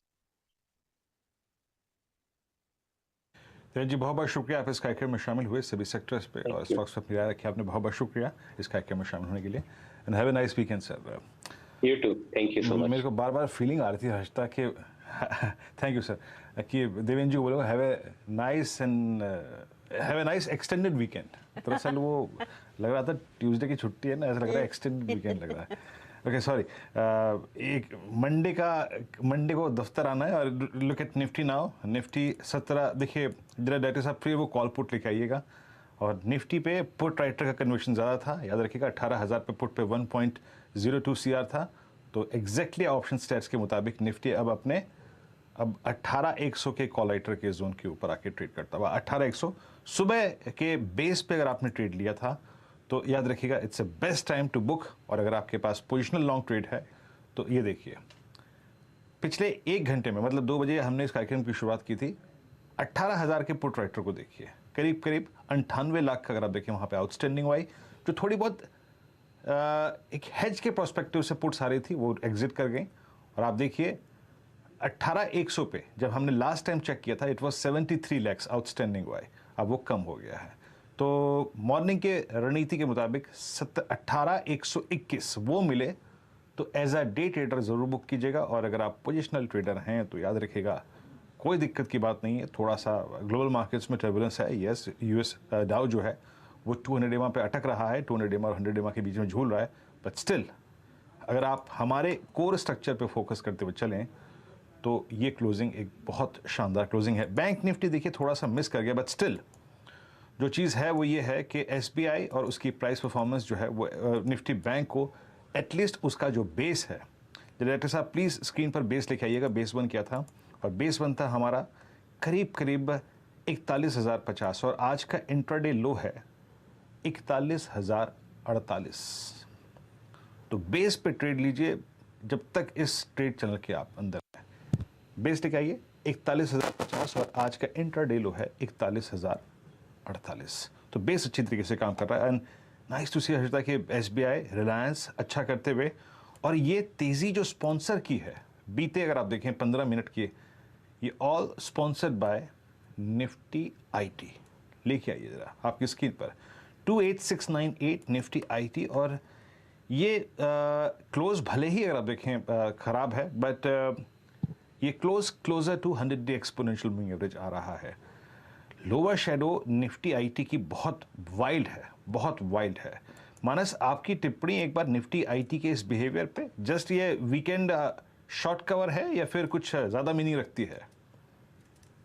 देखिए point ये है कि आज का जो लो है वो निफ्टी IT इंडेक्स का 20-day मूविंग एवरेज है, वहां से ही रिकवरी देखने को मिली है, एक हैमर पैटर्न बन रहा है, लेकिन फिर भी थोड़ा इंतजार करना पड़ेगा। आई थिंक 28,875 ये एक स्तर है, इसके ऊपर अगर निकलेगा निफ्टी IT इंडेक्स तब तो आपको IT में तेजी देखने को मिलेगी, नहीं तो फिर से ऊपर की तरफ अटकने के चांसेस ज्यादा लगते हैं। एक अपॉर्चुनिटी यहाँ पर क्लियरली दिख रही है, एक्शन लौटता हुआ। इनफैक्ट टाटा कम्युनिकेशंस का हमने जिक्र किया था कुछ देर पहले, वो स्टॉक भी आपकी स्क्रीन पर लेकर आते हैं क्योंकि यहाँ पर भी बहुत तगड़ा मोमेंटम दरअसल स्क्रीन पर आता हुआ 2% ऊपर स्टॉक ट्रेड कर रहा है। लेकिन हम बात कर रहे थे कुछ देर पहले SBI की। SBI के नतीजे आएंगे कल यानी कि शनिवार को, लेकिन सोमवार को दिन बड़ा है। डीवीज लैब के नंबर, साथ ही कोल इंडिया जैसी कंपनियों के भी नतीजे आने वाले हैं, और डीवीज लैब इस हफ्ते वैसे भी लाइमलाइट में आता हुआ दिखाई दिया जब फार्मा कंपनियों में हमने देखा फिर से एक्शन लौट रहा है। अगले हफ्ते अगर आप ध्यान दें तो सोमवार को डीवीज, कोल इंडिया, BPCL, AB कैपिटल जैसे नतीजे आने वाले हैं। फिर 9 तारीख को मेरे ख्याल में टाटा मोटर्स के नंबर्स आएंगे। तो इनफैक्ट दिग्गजों की लिस्ट में मैंने 2-3 नाम ही देखे थे, एक तो टाटा मोटर्स, दूसरा डीवीज लैब जैसे स्टॉक्स है जिनके नतीजे आने वाले हैं अगले हफ्ते। लेकिन डीवी से मार्केट एक्सपेक्ट क्या कर रहा है? हमारे साथ सुमित अब जुड़ गए। सुमित, आफ्टरनून, बताइए क्या उम्मीद है? देखिए, एक तो डीवीज की पोजीशनिंग पहले बहुत इंपॉर्टेंट है। हायर लेवल से 30% करीब टूट चुका है, 10% लोअर लेवल से चल चुका है, तो थोड़ा सा रेंज के लोअर एंड की तरफ ही कामकाज कर रहा है। वैल्यूएशन वाइज भी कंफर्टेबल जोन में है। एक जमाने में करीब FY22 की 111 की EPS या 100 के आसपास की EPS है, 38 के मल्टीपल पर है, पहले एक समय पे 60 के मल्टीपल पर ट्रेड करता था। 2200 करोड़ रुपए के रेवेन्यू और करीब 570 करोड़ रुपए या 580 करोड़ रुपए का मुनाफा इस तिमाही में रहने का अनुमान है। मुनाफे में डिक्लाइन, लेकिन रेवेन्यू फ्रंट पर एक बढ़त यहाँ पे YOY बेसिस पे रह सकती है। EBITDA फ्रंट पर 2% बढ़त रहने का अनुमान है YOY बेसिस पर, और मार्जिन 41 से घटकर 38% रहेंगे। ये YOY बेसिस पे, नहीं पिछले साल के सामने नंबर थे। लेकिन तिमाही दर तिमाही अगर देखेंगे तो करीब 2254 करोड़ के सामने 2200 करोड़ का मुनाफा। EBITDA का नंबर 838 करोड़ रहेगा 846 करोड़ से, यानी मोरलेस फ्लैटिश टोन पे EBITDA रहेगा।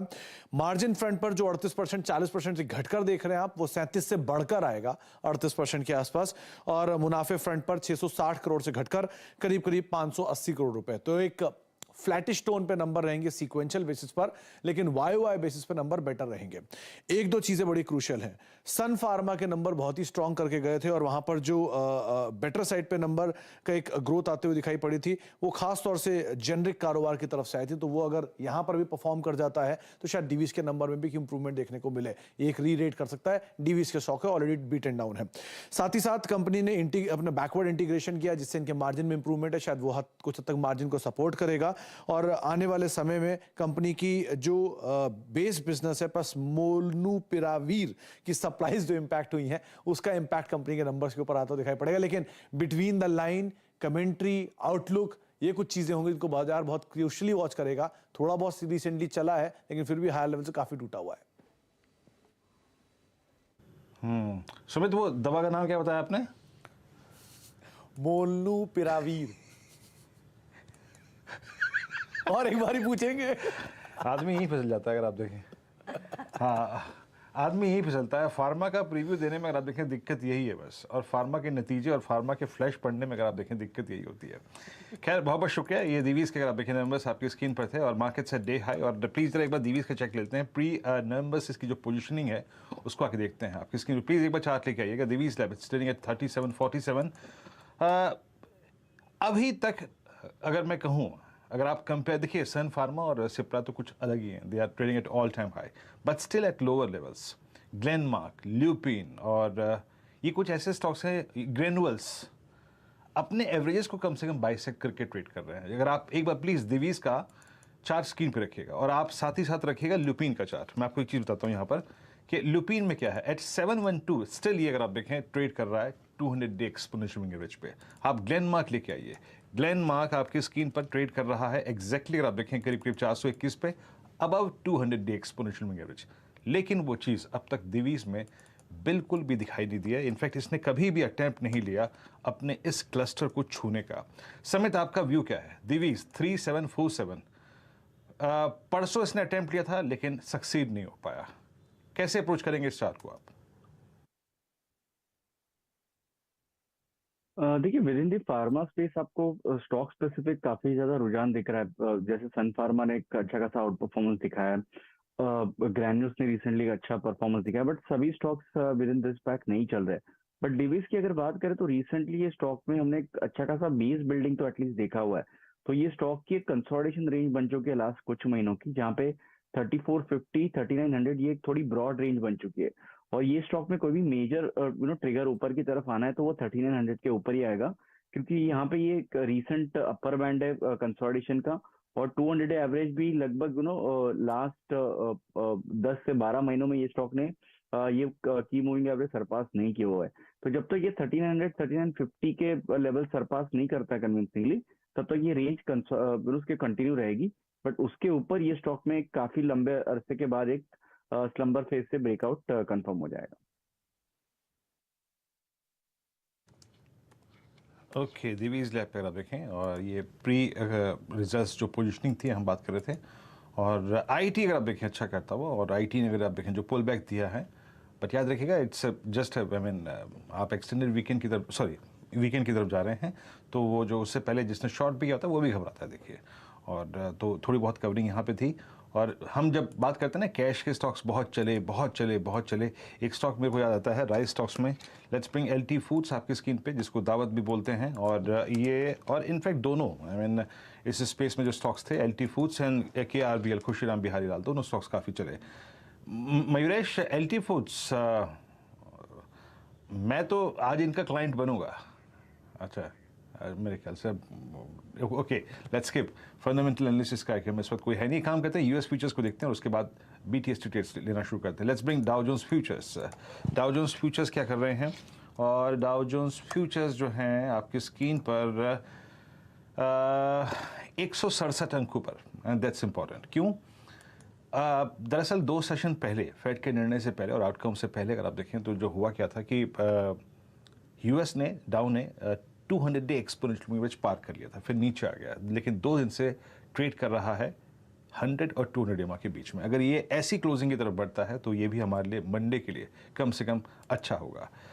मानस, सेटअप अच्छा है, और आई थिंक इन तीनों इंडस्ट्रीज में से निफ्टी आईटी, निफ्टी और निफ्टी बैंक में अच्छी चीज़ ये है कि शॉर्ट होल्डर आखिरी में सरेंडर करके जा रहा है। शॉर्ट होल्डर ने ही अपनी ग्रिप छोड़ी, लॉन्ग होल्डर्स ने अपने आप को स्ट्रॉन्ग रखा। बैंक निफ्टी ने दोनों ने अपने ऑप्शन बेस को छुआ। That's important.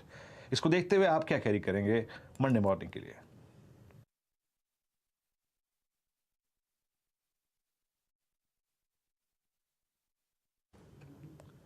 मानस अपने आप को अनम्यूट कीजिए। देखिए वीरेंद्र जी, मैं कह रहा था कि मेटल सबसे बेहतरीन लग रहा है इस टाइम पे, और बहुत सारे मेटल काउंटर्स बेहतरीन लग रहे हैं। लेकिन अगर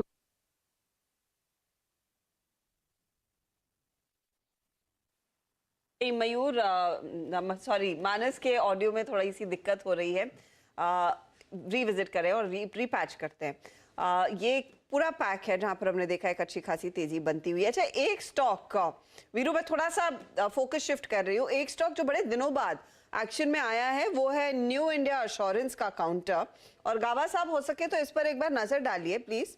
अचानक इतनी तेजी, लगभग 6% का उछाल आज के दिन देखने को मिला है और वॉल्यूम्स भरपूर है। आई थिंक 14 टाइम वॉल्यूम्स पर दरअसल स्टॉक में आज तेजी की पोजीशंस बनती हुई दिखाई दी है। आई एम नॉट श्योर यहाँ पर किसी तरह की ब्लॉक डील हुई है या नहीं, लेकिन बड़ा वॉल्यूम एक्शन देखने को मिला है। 94 पर बड़े दिनों बाद ये याद आया स्टॉक बाजार को। गावा साहब कोई ट्रेड है क्या? यस, लॉन्ग साइड होना चाहिए। 94 पर ट्रेड कर रहा है न्यू इंडिया एश्योरेंस लिमिटेड। बहुत ही बढ़िया बेस बना है 85 जोन्स पर, एक हायर बॉटम बना है और हायर टाइम फ्रेम बेसिस पर मुझे लगता है 100 102 तक जा सकता है। तो यस, डिलीवरी बेस के लिए बहुत बढ़िया है। स्टॉप लगाना है तो 92 लगा सकते हैं। यस, अच्छा लगता है न्यू इंडिया एश्योरेंस। 92 का स्टॉप लॉस, स्टॉक में बड़ा मोमेंटम देखने को मिला। ये इनफैक्ट आज का एक स्टॉक परफॉर्मर साबित हो रहा है। जाते जाते भरपूर खरीदारी इस स्टॉक में बनती दिखाई दी है। इनफैक्ट कई ऐसे काउंटर्स हैं जहां पर हम देख रहे हैं सेकेंड हाफ में पोजीशंस और भी बढ़ रही है। Adani total gas, in fact Adani group का पूरा पैक आप देखिए। पोर्ट में तेजी, एंटरप्राइजेस के नतीजे अच्छे थे, वो स्टॉक भागा। एंटरप्राइजेस आपके सामने 6.5% ऊपर है। पोर्ट में 28 रुपए की बढ़त देखने को मिल रही है। अदानी टोटल आपकी स्क्रीन पर आ जाएगा, 3-3.25% तक के गेन्स देखने को मिले हैं। ये तमाम वो काउंटर्स है जहां पर हमने देखा बहुत ही दमदार तेजी देखने को मिली है। तो पूरा पैक आउट परफॉर्म करता हुआ। इसके अलावा आप गौर करें तो कुछ और इंटरेस्टिंग ट्रेंड्स इस मार्केट में जो दिखाई दिए हैं आखिरी 1.5 घंटे में। विनती ऑर्गेनिक्स के नतीजे अगले हफ्ते आएंगे, उससे पहले भरपूर तेजी देखने को मिली। 1980 के आसपास ये स्टॉक जाकर कारोबार करता हुआ दिखाई दे रहा है। और रेलवे काउंटर्स, वो नेवी वाले कंपनियां, उन सब में तेजी देखने को मिली ही है।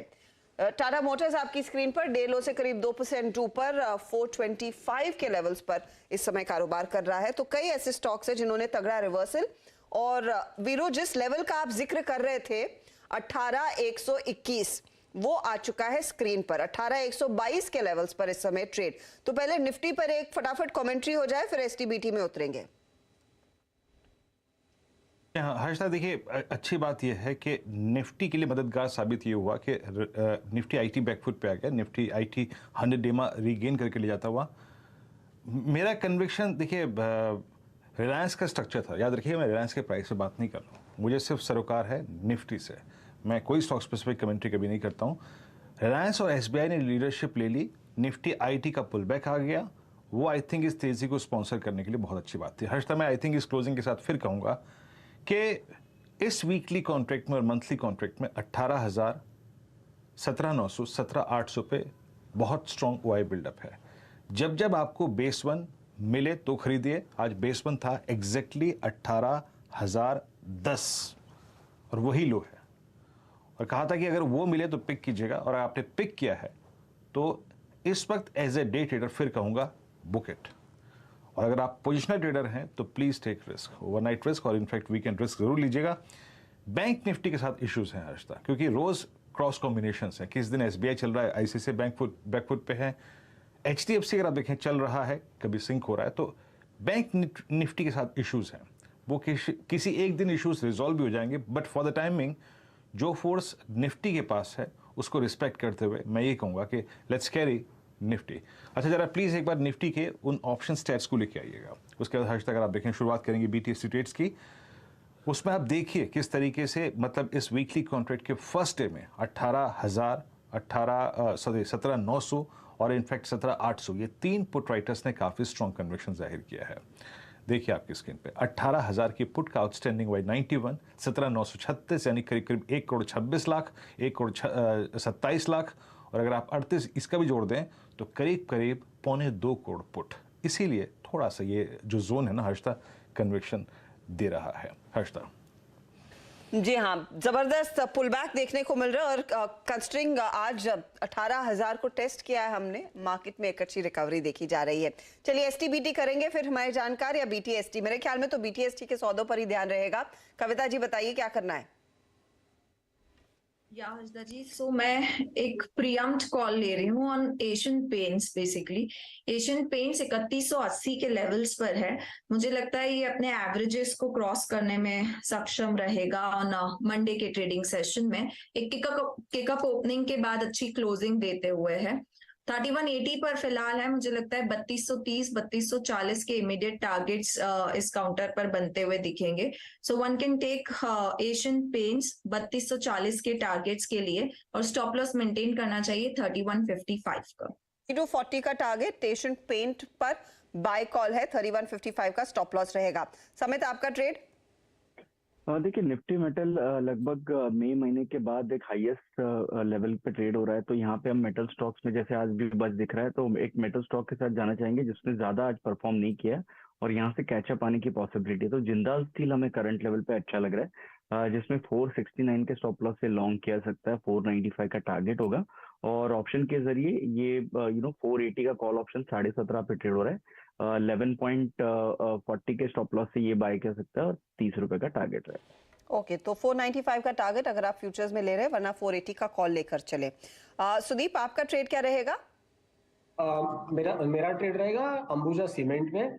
हमने ये देखा है कि 20 सितंबर के बाद अंबुजा सीमेंट में करेक्शन आया था और अब पिछले कुछ दिनों से हम यहाँ पे एक अच्छा फॉलो अप एक्शन भी देख रहे हैं। सीमेंट स्टॉक्स ऑलरेडी एक अच्छे ट्रैक्शन में और ये अपने स्विंग हाइस पे है, तो मुझे लग रहा है यहाँ पे एक अच्छा मोमेंटम बन रहा है अगले कुछ दिनों के लिए। तो 550 के स्टॉप लॉस से 570 के टारगेट के लिए मैं अंबुजा सीमेंट को BTST लेके जाना चाहूँ। 570 का टारगेट, अंबुजा सीमेंट में तेजी का कॉल। गाबा साहब, आपकी बारी।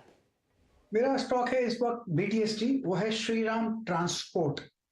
ट्रेड कर रहा है 1261 पर, मुझे लगता है 1280 तक जा सकता है। स्टॉप होगा 1250 श्रीराम ट्रांसपोर्ट।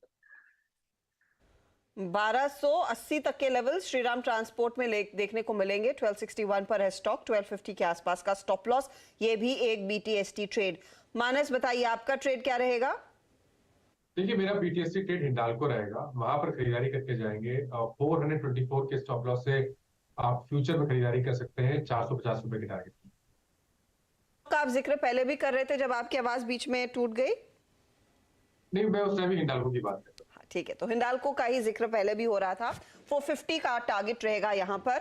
JSPL पर भी एक बाय कॉल आया है समित की तरफ से, वो भी तेजी का ट्रेड। तो एक सेक्टर जिस पर भरपूर पॉजिटिविटी है, जिस पर बुलिश है जानकार, वो है दरअसल मेटल्स। इनफैक्ट SBI आपकी स्क्रीन पर लेकर आते हैं। इस रिकवरी में SBI का एक बहुत बड़ा योगदान, जैसे वीरू भी मेंशन कर रहे थे, 594 के आसपास ये स्टॉक जाकर टिक रहा है। याद रखिएगा, नतीजे कल आने वाले हैं और उससे ठीक पहले करीब करीब ये डे हाई पर बंद होता हुआ काउंटर दिखाई देगा।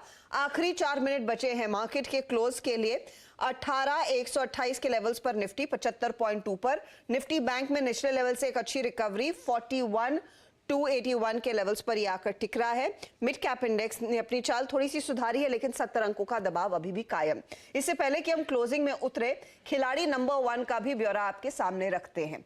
3 जानकार हमारे साथ इस मैदान में थे और 2 के बीच तो कांटे की टक्कर। आशीष कयाल, रत्नेश गोयल और साथ ही साथ नीरव छेड़ा के बीच दरअसल इस हफ्ते का मुकाबला रहा और रिटर्न्स आपके सामने हैं। नेक टू नेक मुकाबले में 22.8% के रिटर्न्स के साथ रत्नेश गोयल आगे बढ़े हैं। इन्होंने खिलाड़ी नंबर 1 का ताज अपने सर पर पहन लिया है और 22.58% के रिटर्न्स दरअसल आशीष कयाल के रहे। ये आउट परफॉर्मर्स रत्नेश के आपकी स्क्रीन पर Mazagaon dock, Varun beverages, L&T और सिंजीर। कांग्रेचुलेशंस रत्नेश। इनफैक्ट सोमवार मंगलवार को बहुत ही धीमी शुरुआत देखने को मिली और उसके बाद हमने देखा है बहुत ही तगड़ा परफॉर्मेंस। आपके विनिंग आइडियाज तो स्क्रीन पर रहे, कन्विक्शन क्या कह रहा है अब? सबसे पहले तो धन्यवाद हर्षिता जी, आपका, CNBC की पूरी टीम का, दर्शकों का। डेफिनेटली कन्विक्शन मेरा अभी भी यही रहा, जैसा मैं पूरे हफ्ते इसी बात पे जोर दिया कि हमको बाय ऑन डिप्स की स्ट्रेटेजी पे कायम रहना है, तो मेरी वही इसी रणनीति पे मैंने काम करा। और जैसे कि कुछ स्टॉक पे जिनको मेरा पूरा कन्विक्शन था, जैसे मस्टॉक, वरुण बेवरेज, इसमें पूरी तरह से आखिर तक जब तक मुझे लगा नहीं कि इसमें से निकलना नहीं चाहिए, इसमें प्रॉफिट बुक नहीं करा। आपने देखा मस्टॉक पूरा 800 रुपये तक का टारगेट आया था। तो ये कन्विक्शन जो भी स्टॉक्स में था मेरा, उस पर पूरी तरह से बने रहने की रणनीति मेरी थी उसके ऊपर। तो आगे दर्शकों को क्या इन ट्रेड्स को होल्ड करना है अगले आने वाले हफ्ते के लिए भी? मस्टॉक में तो एक प्रॉफिट बुक कर सकते हैं या आपका प्रॉफिट का स्टॉप लॉस लगा सकते हैं। वहाँ पे 725 730 का एक प्रॉफिट का स्टॉप लॉस रहेगा पार्शियली बुक करके। वरुण बेवरेज में एक पूरा प्रॉफिट बुक कर सकते हैं और जेके लक्ष्मी सीमेंट में जिसमें मैंने प्रॉफिट बुक करा है उसमें जरूर एक स्टॉप लॉस लगा के 570 का स्टॉप लॉस लगा के अभी भी बने रह सकते हैं। आपकी स्क्रीन पर आप देखें तो इस बीच ये खिलाड़ी नंबर 1 के अगर आप देखें विजेता रत्नेश जी, इस बीच हम क्लोजिंग की तरफ बढ़ रहे हैं। आपकी स्क्रीन पर आप देखें तो निफ्टी लगभग 18,130 या डे हाई, और इस एक इसी कहते हैं फंसे हुए सेशन में भी एक बहुत अच्छी क्लोजिंग, बट यस क्लोजिंग में इट वाज निफ्टी आईटी, और निफ्टी आईटी के स्टॉक्स में जहां पर रिकवरी काफ़ी थी, बट बड़ी भूमिका 2 स्टॉक्स ने निभाई। Look at SBI eight all time high, अपने करियर के सर्वोच्च स्तरों पर अगर आप देखें जाके ट्रेड करता हुआ, और इसने बैंक निफ्टी को लोअर लेवल से लगभग आप समझ लीजिएगा करीब 250 अंकों की रिकवरी दी, करीब 41,050 लो था, और एसबीआई और रिलायंस इन 2 स्टॉक्स ने अहम भूमिका निभाई। बाकी बैटरी स्टॉक्स में हमारा जब बैटरीज और एक साइड अच्छा मूव देखे गए, लेकिन आज मेटल्स में एक जिसे कहते हैं सेक्टोरियल स्विंग काफ़ी स्ट्रॉन्ग था। Vedanta strong move, Hindalco strong move, SAIL strong move, और साथ ही साथ अगर आप देखें तो आपका सीमेंट स्पेस वहां पर भी काफ़ी स्ट्रॉन्ग मूव था। But overall it's a decent और एक अच्छी क्लोजिंग की तरफ आप बढ़ते हो। चलते हैं हर्षता के पास। Harshita, over to you. जी हाँ, जोरदार सत्र आज का 18,132 डे हाई पर दरअसल इंडेक्स जाकर टिक रहा है। 77 अंकों की बढ़त जैसे वीरू मेंशन कर रहे थे। निफ्टी बैंक में करीब 12 अंकों का योगदान। एसजेएक्स यहाँ पर निफ्टी आईटी में हमने देखा नेशनल लेवल से रिकवरी जरूर देखने को मिली। इनफैक्ट हीट मैप आपको दिखाएगा कि किन दिग्गज काउंटर्स ने मार्केट को फिर से ऊपर की तरफ खींचा है। एक तो सबसे बड़ी बढ़त दिखाने में कामयाब ऑफ कोर्स आज मेटल काउंटर्स रहे हैं। हिंडाल्को जैसा स्टॉक करीब 5% ऊपर, 3% से ज्यादा के अगेंस्ट जेएसडब्ल्यू स्टील में, वहां 105 पर लौटता हुआ टाटा स्टील 3% की तेजी इसने अपने नाम की। रिलायंस का अच्छा खासा योगदान, 2600 के चक्कर फिर से काट रहा है counter. State bank of India में एक अच्छा मूव देखने को मिला है आज बाजार बंद होने से ठीक पहले। इसके अलावा Adani Port, Adani Enterprises, Tata Motors, UPL, Asian Paint, Britannia, ये दूसरे काउंटर्स रहे हैं जहां पर तेजी का ही ट्रेड। क्या नहीं चला उसमें कुछ मुनाफा वसूली आज आई है। फार्मा कंपनियों में डॉक्टर रेड्डी सिप्ला में हमने देखा दबाव देखने को मिला है। हीरो मोटोकॉर्प में भी मुनाफा वसूली। डीवीज लैब सोमवार को नतीजों से पहले यहाँ पर हल्का सा करेक्शन नजर आया। बीपीसीएल, भारती, पावर ग्रिड, ये कुछ काउंटर्स रहे हैं। और निजी बैंकों में हमने देखा एक बहुत ही साइडवेज मूव रहा। आईसीआईसीआई बैंक फ्लैट, कोटक एकदम सपाट ट्रेड करता हुआ, हल्का सा इंटरेस्ट इंडसइंड एक्सिस में आता हुआ दिखाई दिया, लेकिन निफ्टी बैंक ने ज्यादा आज निजी बैंकों की तरफ से कुछ डिलीवर नहीं किया है। तो ये फिलहाल आज का क्लोज 18,127 के स्तरों पर मार्केट जाकर टिका है। फटाफट आपकी स्क्रीन पर लेकर आते हैं सीधा सौदा में नीरज और आशीष के बीच का मुकाबला क्या साबित हुआ। श्रीराम सिल्क मिल्स में हमने देखा करीब 12% 14% तक के गेंस बने। अमर राजा तेजी वाला ट्रेड था 9.5% ऊपर। जेके लक्ष्मी नतीजों पर यह भी स्टॉक भागा। अजंता फार्मा में आज करेक्शन देखने को मिला, नंबर्स पुअर थे, स्टॉक करीब 7% नीचे। अदानी एंटरप्राइजेस, यूको, कल्याण ज्वेलर्स और रेमंड ये तेजी वाले ट्रेड्स जो नीरज ने आज सुबह आपके लिए आइडेंटिफाई किए हैं। तो ये फिलहाल है वो काउंटर्स जहां पर हमने देखा अच्छा खासा मूव दर्ज हुआ है। कुल मिलाकर इस हफ्ते की क्लोज पॉजिटिव टेरिटरी में 18,127 पर निफ्टी जाकर टिका है 74 पॉइंट ऊपर। वीरू और मैं लेंगे आपसे इजाजत, लेकिन खबरों का सिलसिला जारी रहेगा। नमस्कार and have a good weekend. नमस्कार।